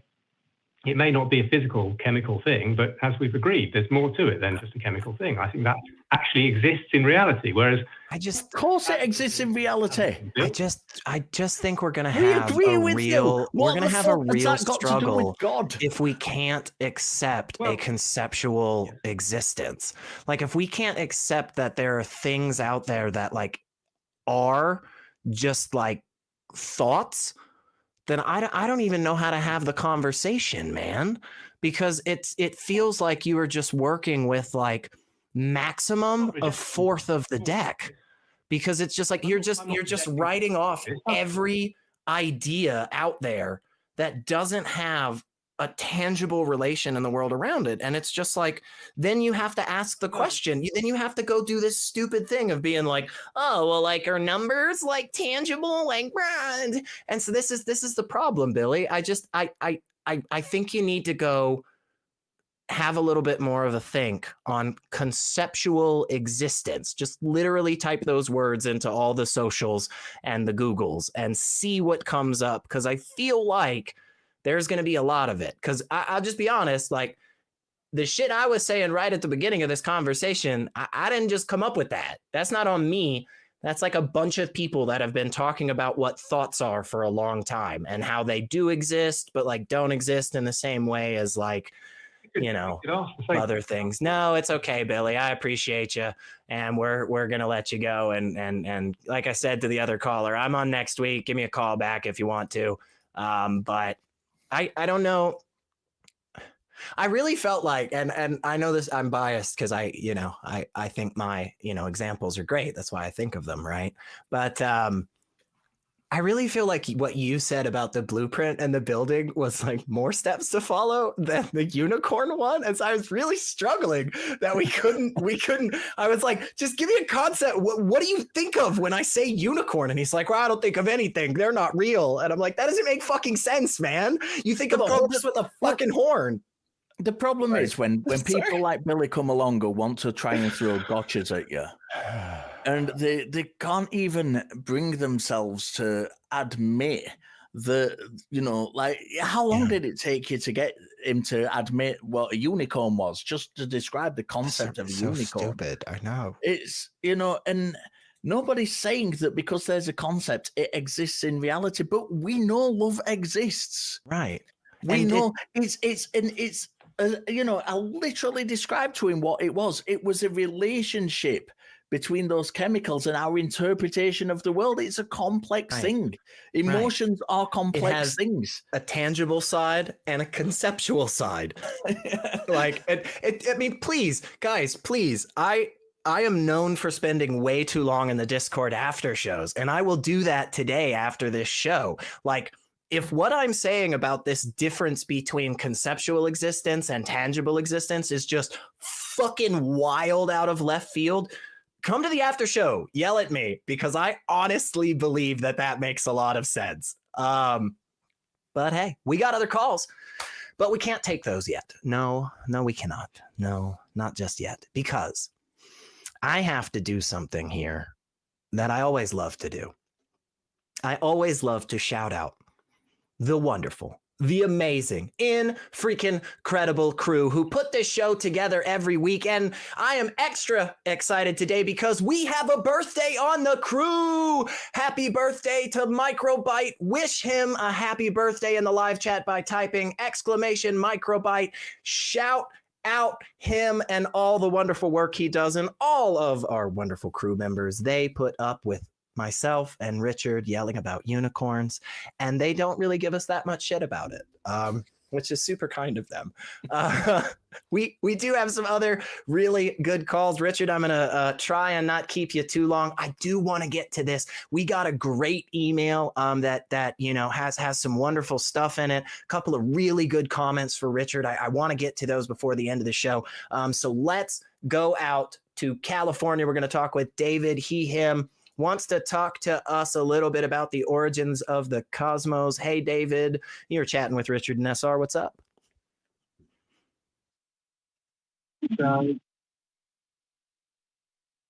Hey, David, you there? Hey, yes, I'm here. Awesome, man. Well, tell us what you believe and why you believe it. I'm assuming you think the origins of the cosmos have something to do with God. Yes, I do believe that God has something to do with it. Yeah, why do you believe that? We'll cut right to it. Why do you think that? I don't think that. Why do you think that? Because I don't find any evidence for any natural origins. So what evidence do you have for God? Just because you haven't found any evidence for natural origins, why would you then choose another answer? Like, I haven't found any evidence that my TV works when I pour water on it. I have no evidence for that whatsoever. But now I believe if I pour Sprite on my TV, it'll work. Why? Why are you in that boat? Yeah, well, I'm not denying history. All of history promotes some type of deity, so I'm not. No. Hang on. We don't need to go anywhere else. This is real simple. You said you haven't found any good evidence to believe that the origins of the universe come from a natural means. I'm just willing to grant you that right now for the sake of this conversation. Okay, David? But what I'm asking is then it sounds like the distinction would be that you have found evidence to accept that God is a part of that origins of the universe. Is that true? Am I just misunderstanding? Yeah. Or do you also not have evidence? I find overwhelming evidence for God. Awesome. Perfect, man. That's what I thought you were saying. That is what I thought you were saying. Okay. So, good. No evidence for natural origins. I'm with you. I don't agree, but I'm with you, okay? So then we've got evidence for God. What is that? Just pick one thing. What is it? Well, all I needed myself personally was just to read the New Testament, and that was sufficient evidence for me. How does the New Testament provide any evidence that God created the universe? Because Jesus said, I created all things. Okay, so just to be clear, I'm just trying to shout back what you just said to me, which is there's a character in a book that I read that said something, and that's why I'm accepting it. Now, we can go on to say, hey, look, Jesus was actually a real person, SR. Like, he was super duper, super real. We have really good historical archaeological evidence for that. But currently, where we're at right now is there's a book that exists. In that book is a character, is some type of human being that's being described in this book. They've called him Jesus. And that character said that they did this thing with the origins of the universe. Is that your chain of reasoning thus far? Right. So let's start from this, okay? Well, hang on, David. Just a simple yes or no will really work out, because like just a second ago when we did this thing and you didn't want to say that you had evidence for your side, right? I think you're saying like, yeah, Elliot, actually there is good reason to believe that Jesus was a real person, and like we have good historical evidence and stuff. I think we're going to go into that in a second here, but I just want to make sure I'm up to the same page with you thus far. You read a book, there was a character that said a thing, and that's why you believe it, right? Do you want evidence or do you want to talk? I want you to answer the question so we can actually get to this evidence, because so far you don't have anything, David, and I'm trying to do my best to help you bolster your side as much as possible. What I often find in these conversations is that your side doesn't really have a lot to stand on, and I'm trying to help you get better arguments. So, David, what is the functional part of David? I'm going to be real quick and then I'm going to let you respond. What is the functional part of the evidence? Is it that Jesus spoke words, or is it something else? Thank you, Richard. I called about the origins of the cosmos, and if I keep letting you ask questions, then we're never going to get to the evidence, are we? I've just asked you what the evidence is. I've literally just asked you what the functional part of the evidence is. If you answer the questions, I promise you, we're getting to the evidence. This is how one does it. So answer Richard's question. What is the functional part of this evidence? Is it person in a book says a thing, or is there something else to it? Well, look, if we start from zero evidence, let's say I just don't know crap about crap, okay? And now I'm given a bunch of information. Okay, you give me information about old cosmos. I get information from the Bible or, Hinduism or whatever else, okay? I have to now decide what is true evidence. Yeah, I don't think so. I think you're doing that wrong. And I've still not heard any function to that, what the functional part is.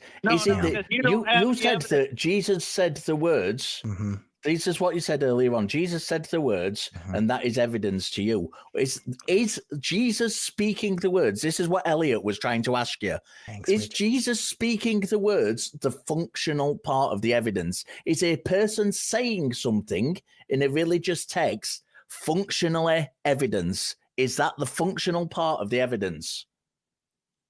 Yeah, because I have to judge the evidence by reality, and my reality says that what Jesus says means that he's God. So it sounds like to me. Right. No, go ahead. In the Tipitaka, the Buddhist Tipitaka, words are spoken which say that the universe didn't have an origin. It has lasted for eternity, for countless eons, forever. So is the fact that those words were spoken proof that the universe has never had a beginning? Yeah, but that claim does not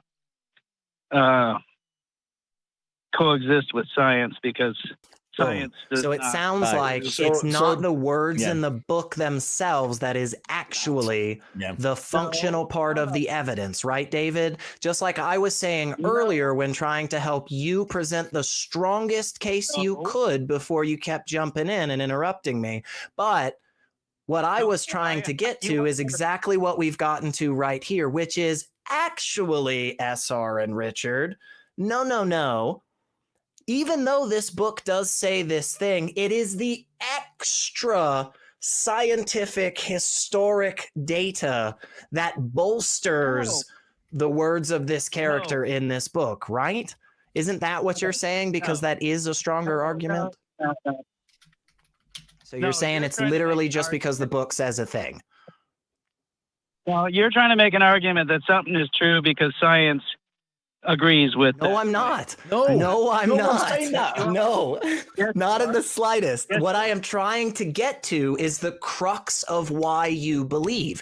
The reason you believe is not just simply because the book says something, because that would be a very shallow faith, one that most likely in your belief system would result in Jesus separating you, not as one of his followers or the great sheep, but no, goat, get away from me, because your faith is not actually deep and true. The reason you really believe the thing about Jesus and God, about the cosmos and the origins, is not because the Bible says a thing. It's because there's all this other information and data over here outside of the Bible that bolsters the Bible's claim. Because if it was just the book said the thing, you would have agreed with the example that Richard gave, right? Because that's a stronger argument, what I've just laid out for you and tried to help you with. Are we just way off base here and your faith is super shallow? I don't think that's true, David. Wait a minute. So are you going to think for me, or am I going to think for myself here? I don't think you can think for yourself, David. I think that's the problem, is that you are in the boat of just believing because the book says a thing. And that's what's frustrating me, is because your faith is not one that is well researched. And all of my friends that are hardcore Jesus lovers would look at you and say, David, so sad that David is unable to actually grow in the spirit, actually find beauty and faith in God's message. And I'm sad for you, because you will most likely be joining me and Richard in hell. And that sucks, man. I hate that for you. So I'm gonna let you go until you can come back with us. And I really think just have a more robust reason for believing in your faith. Because I know, David, I feel very confident. I would put money on this.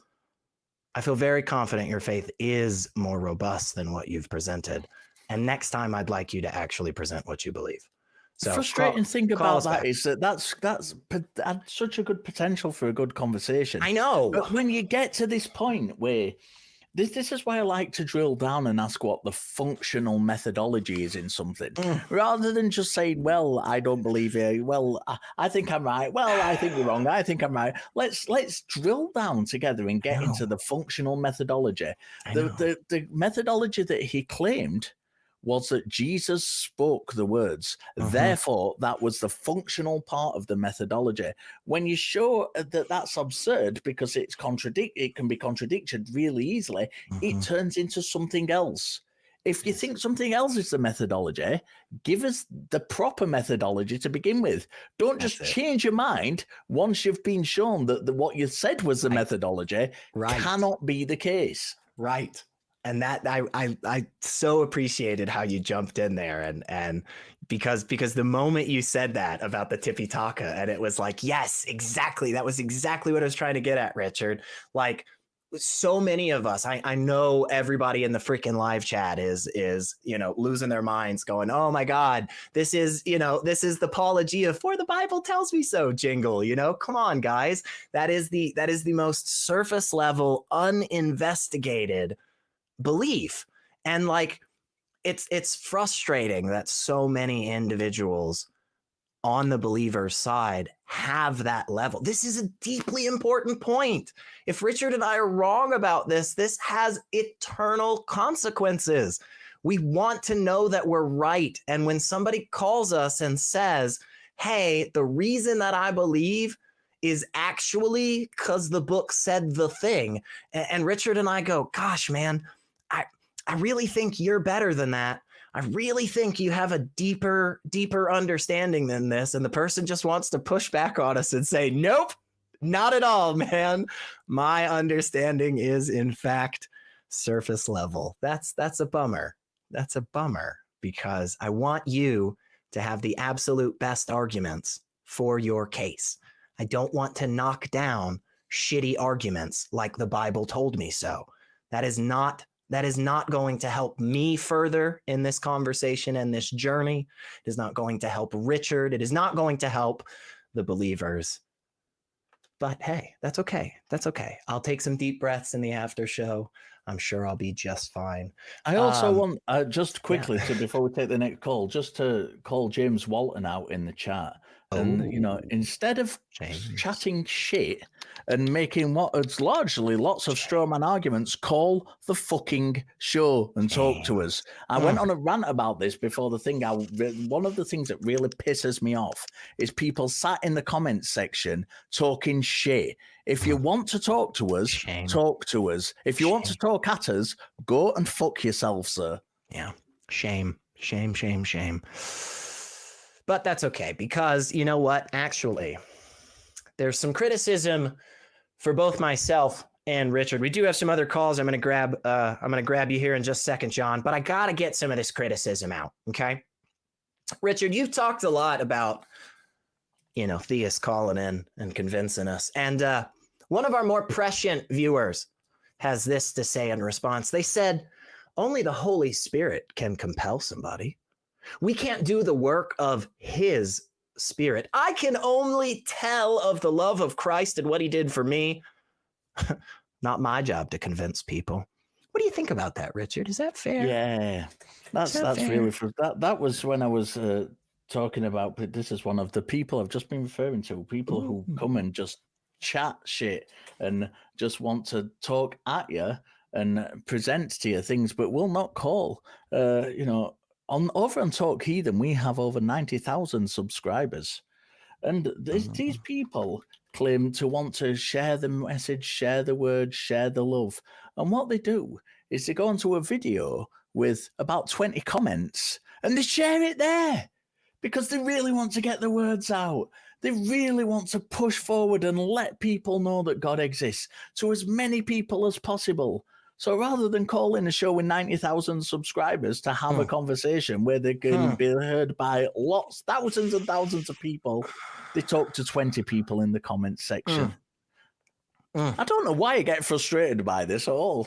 I know. Honestly, it's ridiculous to me. I don't know. We do have a couple of other calls, but I know we've also got some criticism for me. I want to save that till after this next call, Richard. Okay, so stick around. Some good criticism, I think, but I do have to shout out Tetra Timbo Man sending us $20 saying some Christians, Yahweh exists but has unknowable motivations for not intervening to end global suffering, such like malaria. But then they also say everyone should buy into God supposedly being personal and answering prayers. Contradiction. I freaking agree. I think that is a problem. And I wanted with that other caller with Billy, I wanted to get to a place where I could start, you know, trying to dig into whether or not, you know, Billy thought his God was conceptual or tangible, because I think whichever side you pick in that in that route, you are fucked as a believer. That's why I don't believe, folks. But we are gonna grab John from Canada. He, him, wants to talk about why people have faith. Hey, John, you were chatting with SR and Richard Gilliver. What's up? Okay, here's the answer to why people have faith. It's because life is difficult, and they want reassurance that there's someone looking out for them. Sure. Is that a good reason?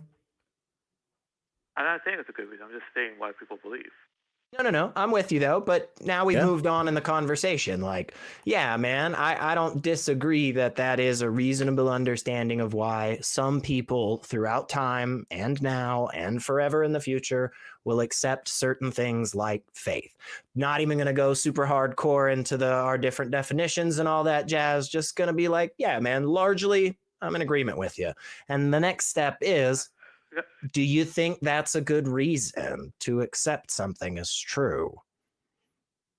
No, it is not, because... Yeah, I don't either, man. I don't either. Like, is that the reason that you believe there's a God or like a heaven or supernatural stuff or angels or demons? I'm not saying you do believe all of those or any particular one, but like, is that motivation the reason that you accept those things as true?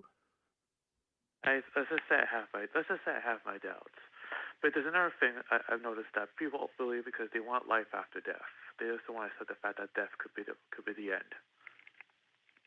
Yeah, again, like I'm not like I don't disagree with that. And just on the surface level of it, I think the first question that comes to me is exactly what I just said. Like, is that still a good reason to believe this thing, to accept this thing as being true? I very much am on the side of no. I don't think that is a good reason. It sounds like you're kind of in that same boat. I would, though, and I don't know that this is where you would go, John. I would think probably not, or you wouldn't be a theist. But I would even go so far as to take the next step and say, not only is it just not good, but it is actually bad. It has shifted over to that side of the spectrum here. It's not just not good, right? It could be way better, could be in the positive side, not there. It's also not neutral. It's actually on the negative side. Those reasons for accepting something as true and correct and, representative of the world around us, those reasons are actually harmful. Would you agree with that, John, or would you say I'm going too far? Now, let's just say that religion could have its good points and its bad points. It can be harmful, but it can also be beneficial. I guess it depends on the circumstance. I'm just talking about those reasonings that you mentioned.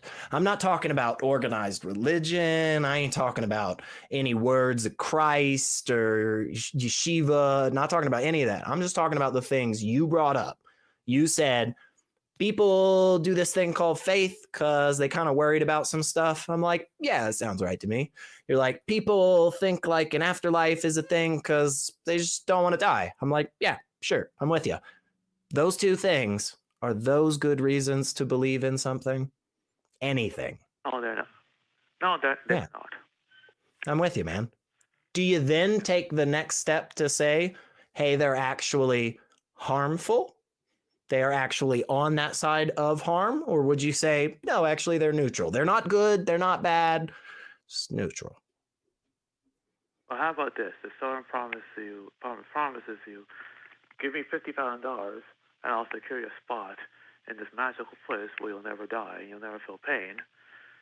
But you give the $50,000, but you never actually see the place. And if you ask for a photograph or any verification for it, the person either says, I can't give it to you, I don't need to, or just take it on faith. I think that would be a bad investment. Don't you agree?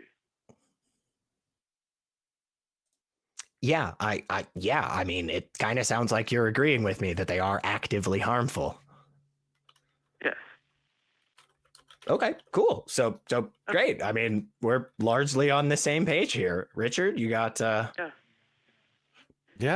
I tend to agree. It's I don't know where the contention is. People have faith. Faith can be useful. Faith can be harmful. It depends what that faith is in and what it leads them to think. It doesn't seem to have anything to do with the subject of that faith being actually existing or not. And I think that's the important part we need to get to. Is there a good reason for believing the subject of that faith exists outside of faith itself?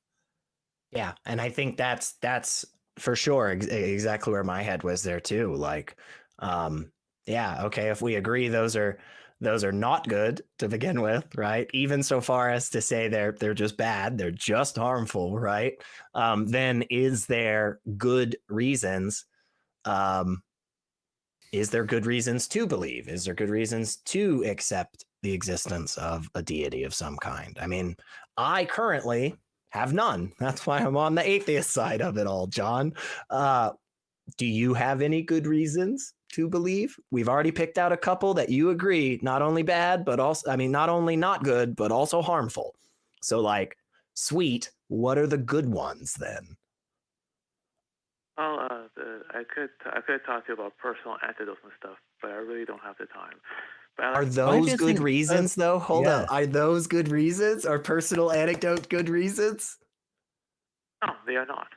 Okay, well, so then why bring it up? Okay? We only wanted good ones. You asked me to give you a reason. I told you a reason why some people believe, but Well, yeah, but when somebody says give me a reason, they don't mean give me a shit reason, right? Like Richard doesn't call me up and go, hey, Elliot, give me a reason why my car's not working. And I'm like, I don't know, a unicorn probably pissed in the gas tank. I don't know. He's like, well, that's not true. I'm like, yeah, of course not. It's a fucking shit reason, but you just said give you a reason. No, come on. We want a good one. okay, how about change lives? Is that a good reason?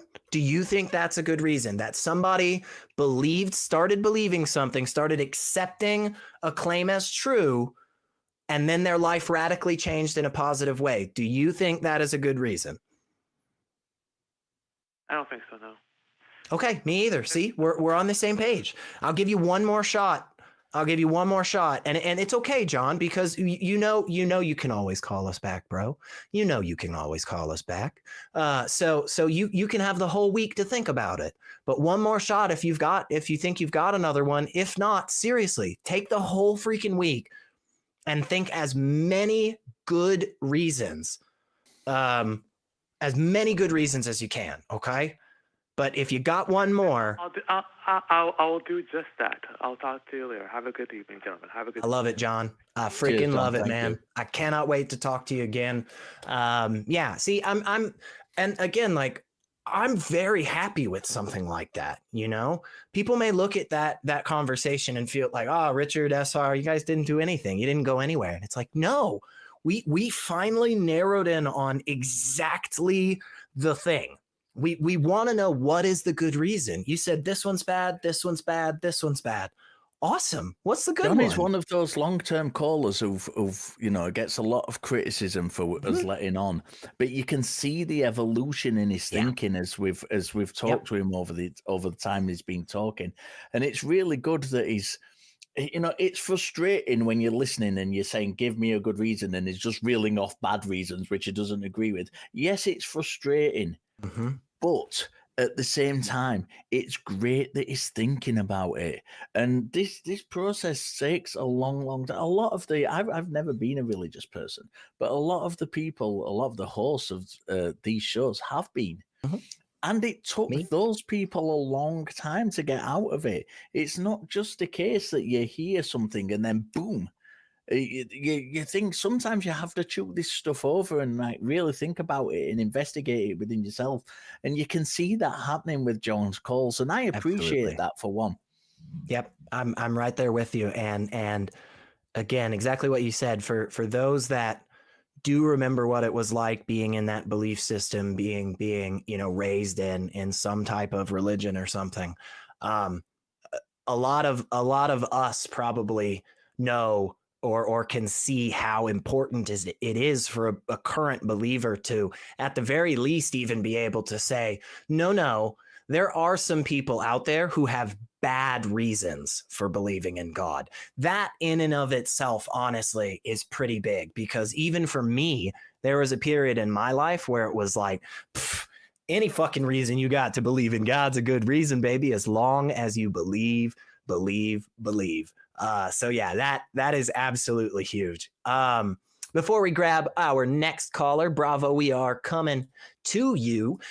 Richard, there was some criticism that was brought up for me. And since we had some for you earlier, I think you've really had time to digest it and put it into practice. I'm wondering if maybe I can do the same. So what is this? What did one of our viewers have to say? Are we going with number one? I think we're going with number one, aren't we? Oh, yes. I've been listening since Jeff D. This secular Rarity guy is the most annoying host you have ever heard. He doesn't shut up for a moment. He talks over every caller non-stop. When he is on, it's an hour and a half of him talking and congratulating himself. Someone needs to talk to him. Elliot, I'm going to talk to you. Please. Hello, sir. Have you had a good day? Yeah, I've done pretty good. Wonderful. I mean, what did you have for breakfast?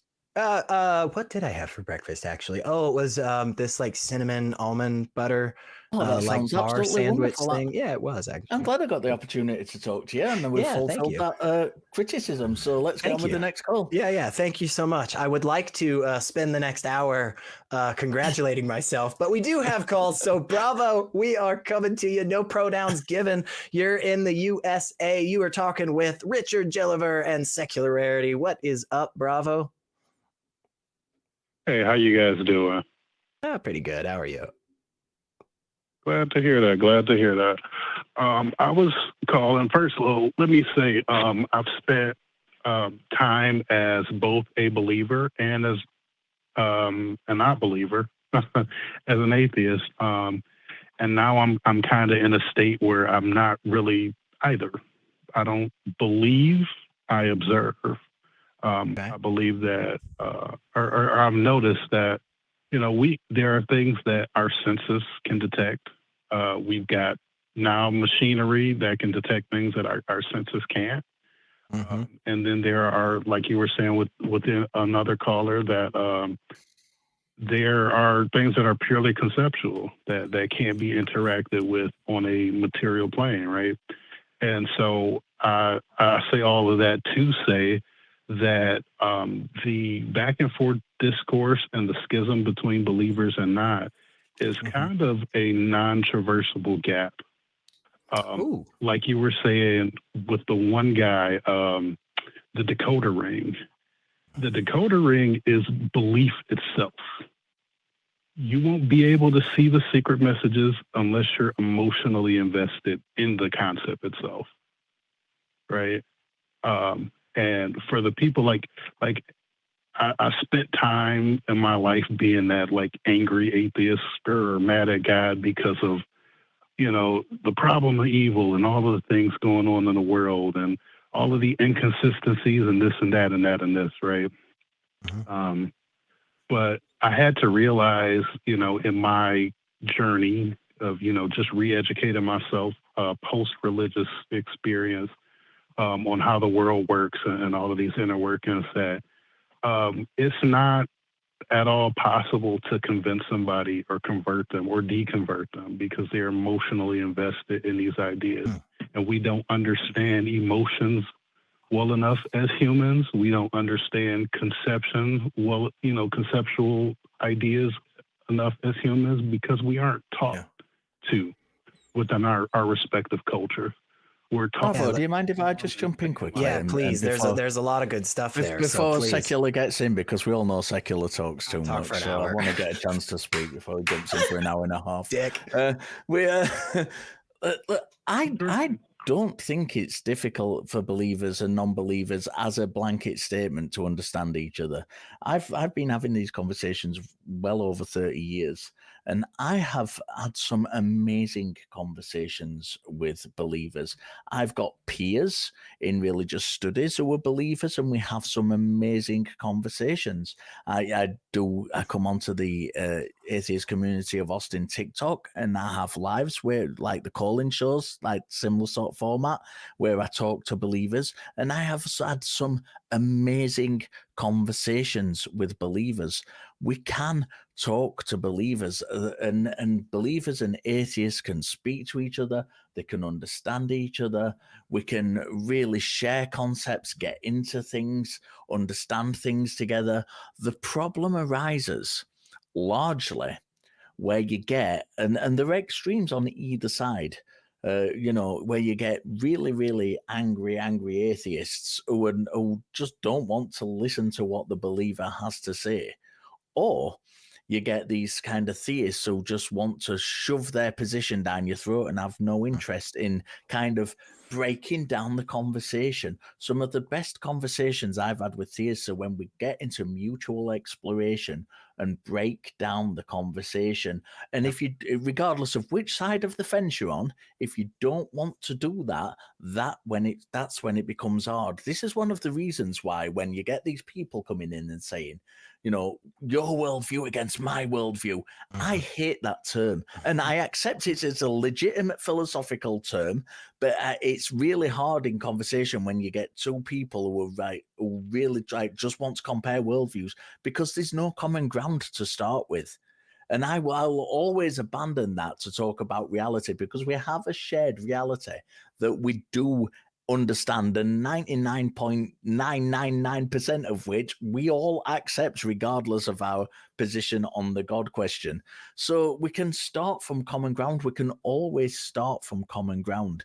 And, you may have heard me say several times during tonight's show, let's get that understanding, that common understanding, that, let's make sure we're understanding each other, we're on the same page from where we begin, because that's so important to have these conversations. Of course, there are conversations which occur which aren't like that, when, both interlocutors they're battling with each other. And, we can, I've done it before, Elliot's done it before, when you get someone who's coming at you really aggressively, you respond in a like manner and it breaks down really quickly, because that happens sometimes. But by and large, it is absolutely possible for believers and non-believers to have conversations and talk to each other.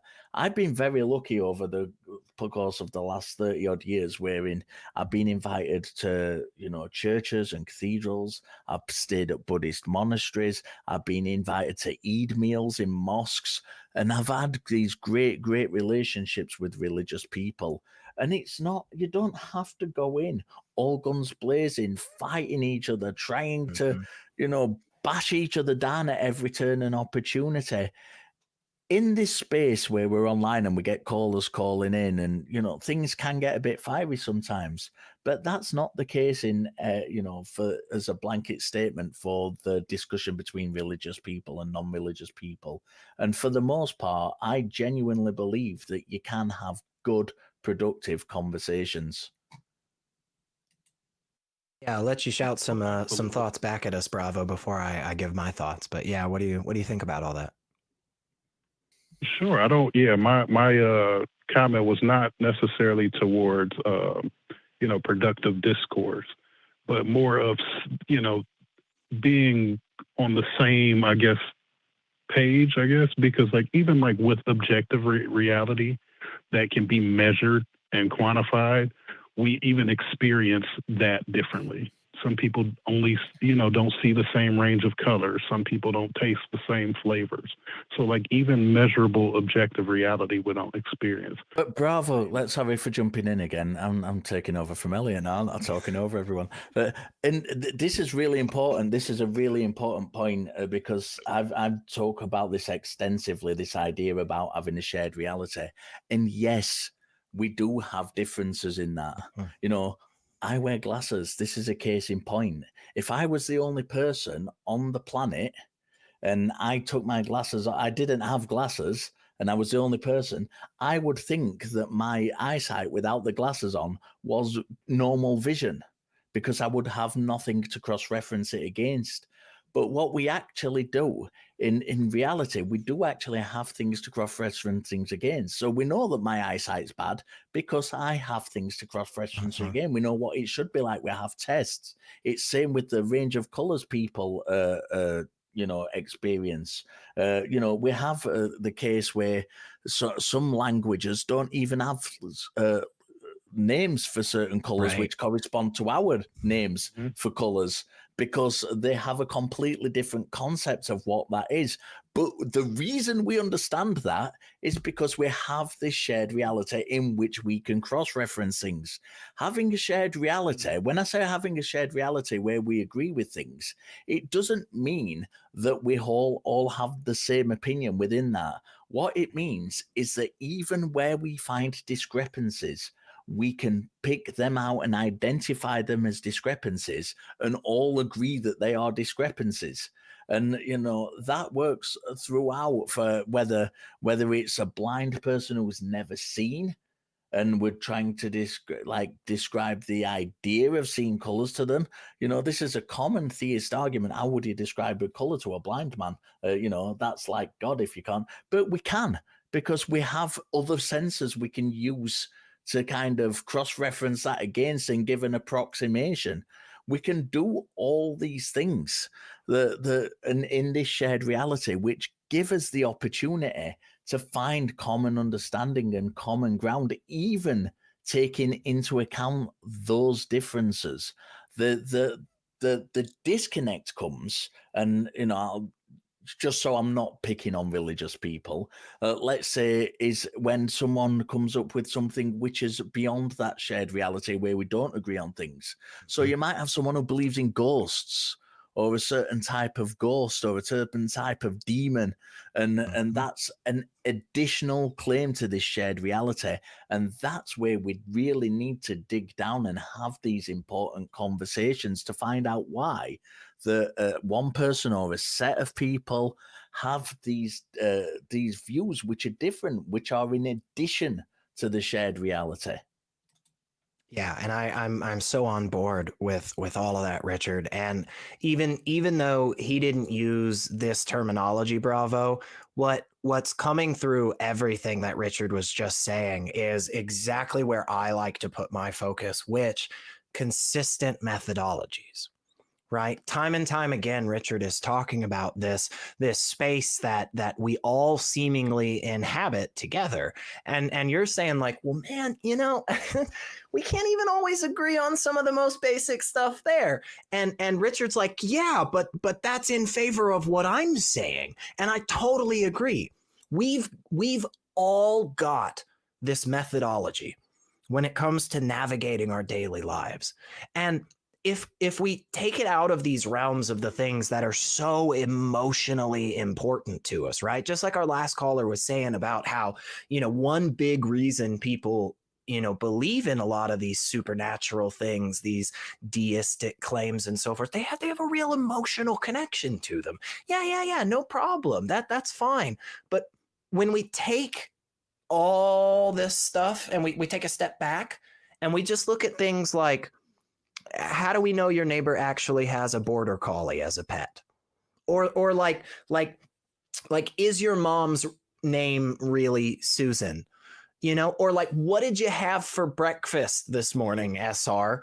When we put it in a realm of things that we don't have these deep emotional attachments to, what we come to find is that it's a heck of a lot easier for us to get on the same freaking page, right?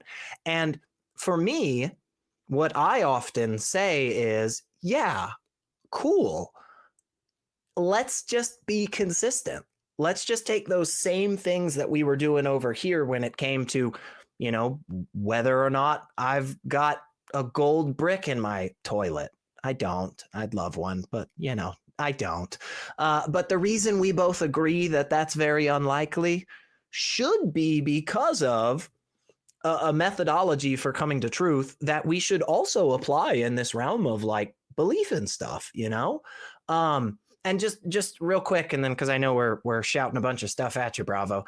I just want to end with a quick thought of like, you know, one of the things that I do on a consistent basis, whenever I'm not on these shows, whenever I'm not online, I'm actually engaging regularly in my daily life with friends, actual friends of mine that I've known for years now.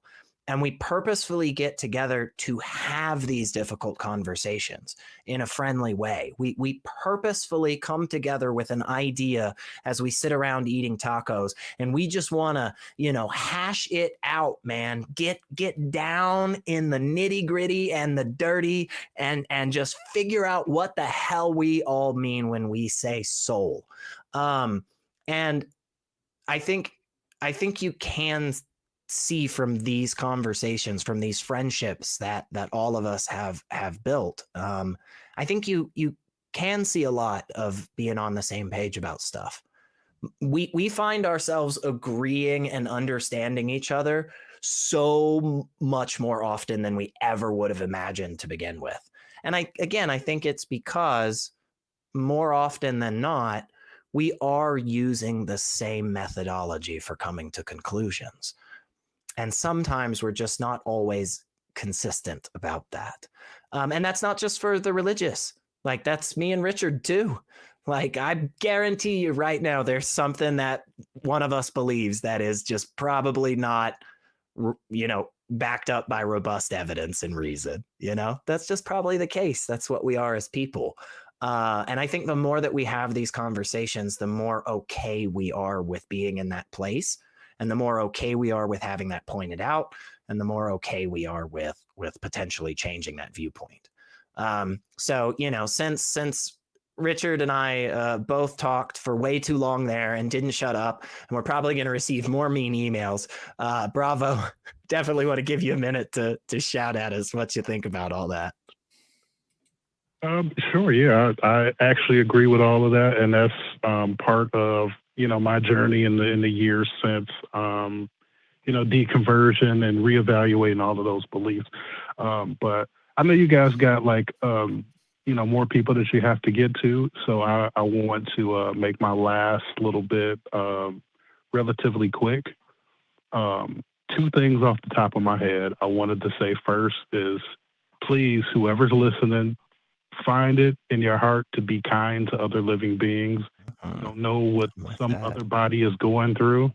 And just because they look different or smell different or sound different, that doesn't mean that they're, hostile or antagonistic in any way. So please, please, please be kind to other beings, other bodies, no matter what the body is. All right.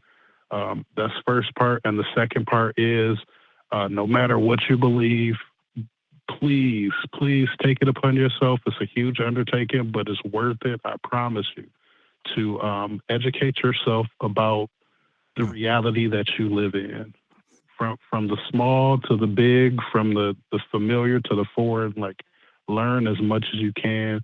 It will transform you in a way that you never even thought possible. So those are my final thoughts to everybody.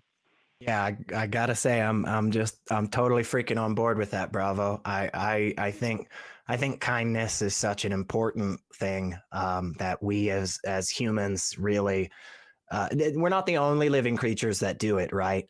But we seem to have this real awesome capability to take it to amazing, extraordinary heights.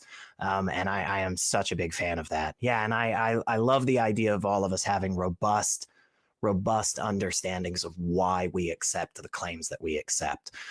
Yeah, sure, we may not have the burden of proof on our side as the atheist, but we should all have the burden of understanding why we believe what we believe, So yeah, I'm right there with you, Bravo. And I think that is a great way to end this out. So thank you so much. And give us a call back or hang out with us in the after show. I am going to be there for probably way too long tonight, because that's just how I do.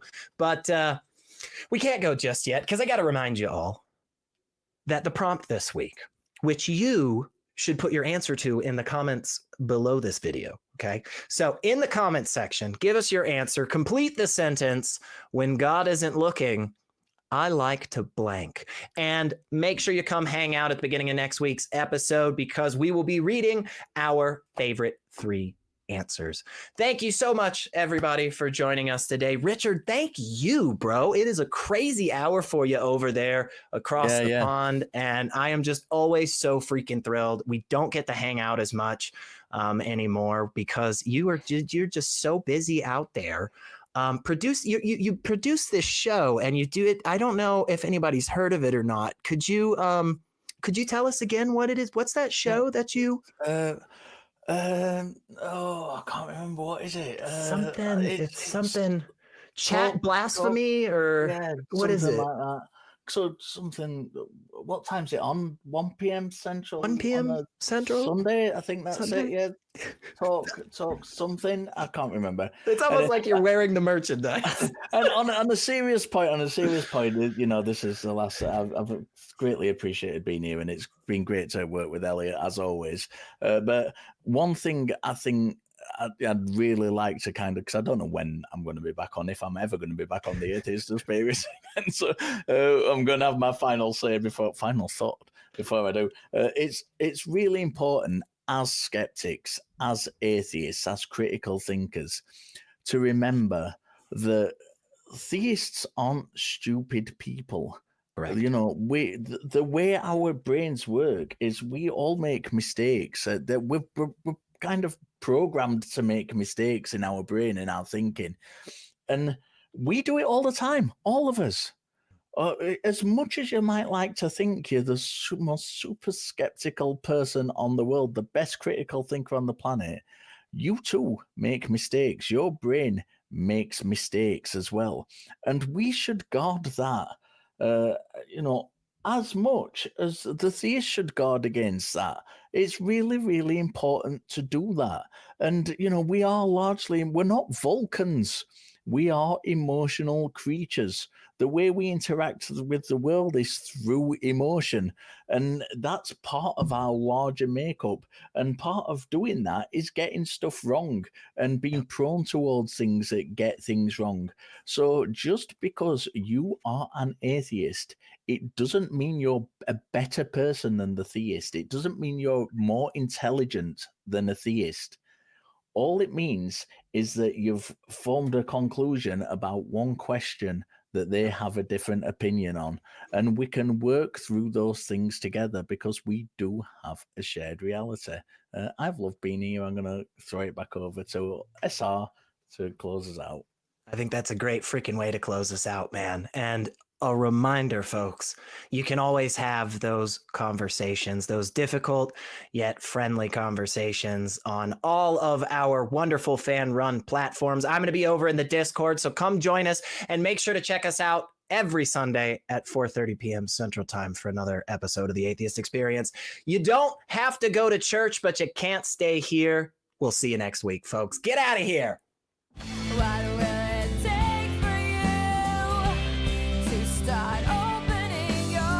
That's good. We got spicy.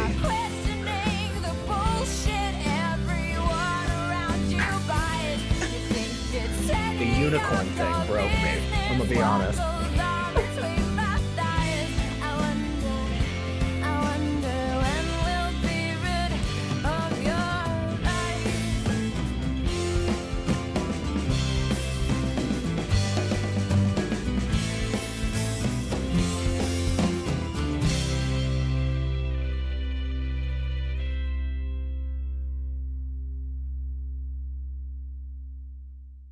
Watch Talk Heathen live Sundays at 1 p.m. Central. Visit tiny.cc/YTTH and call into the show at 512-991-9242 or connect to the show online at tiny.cc/callth.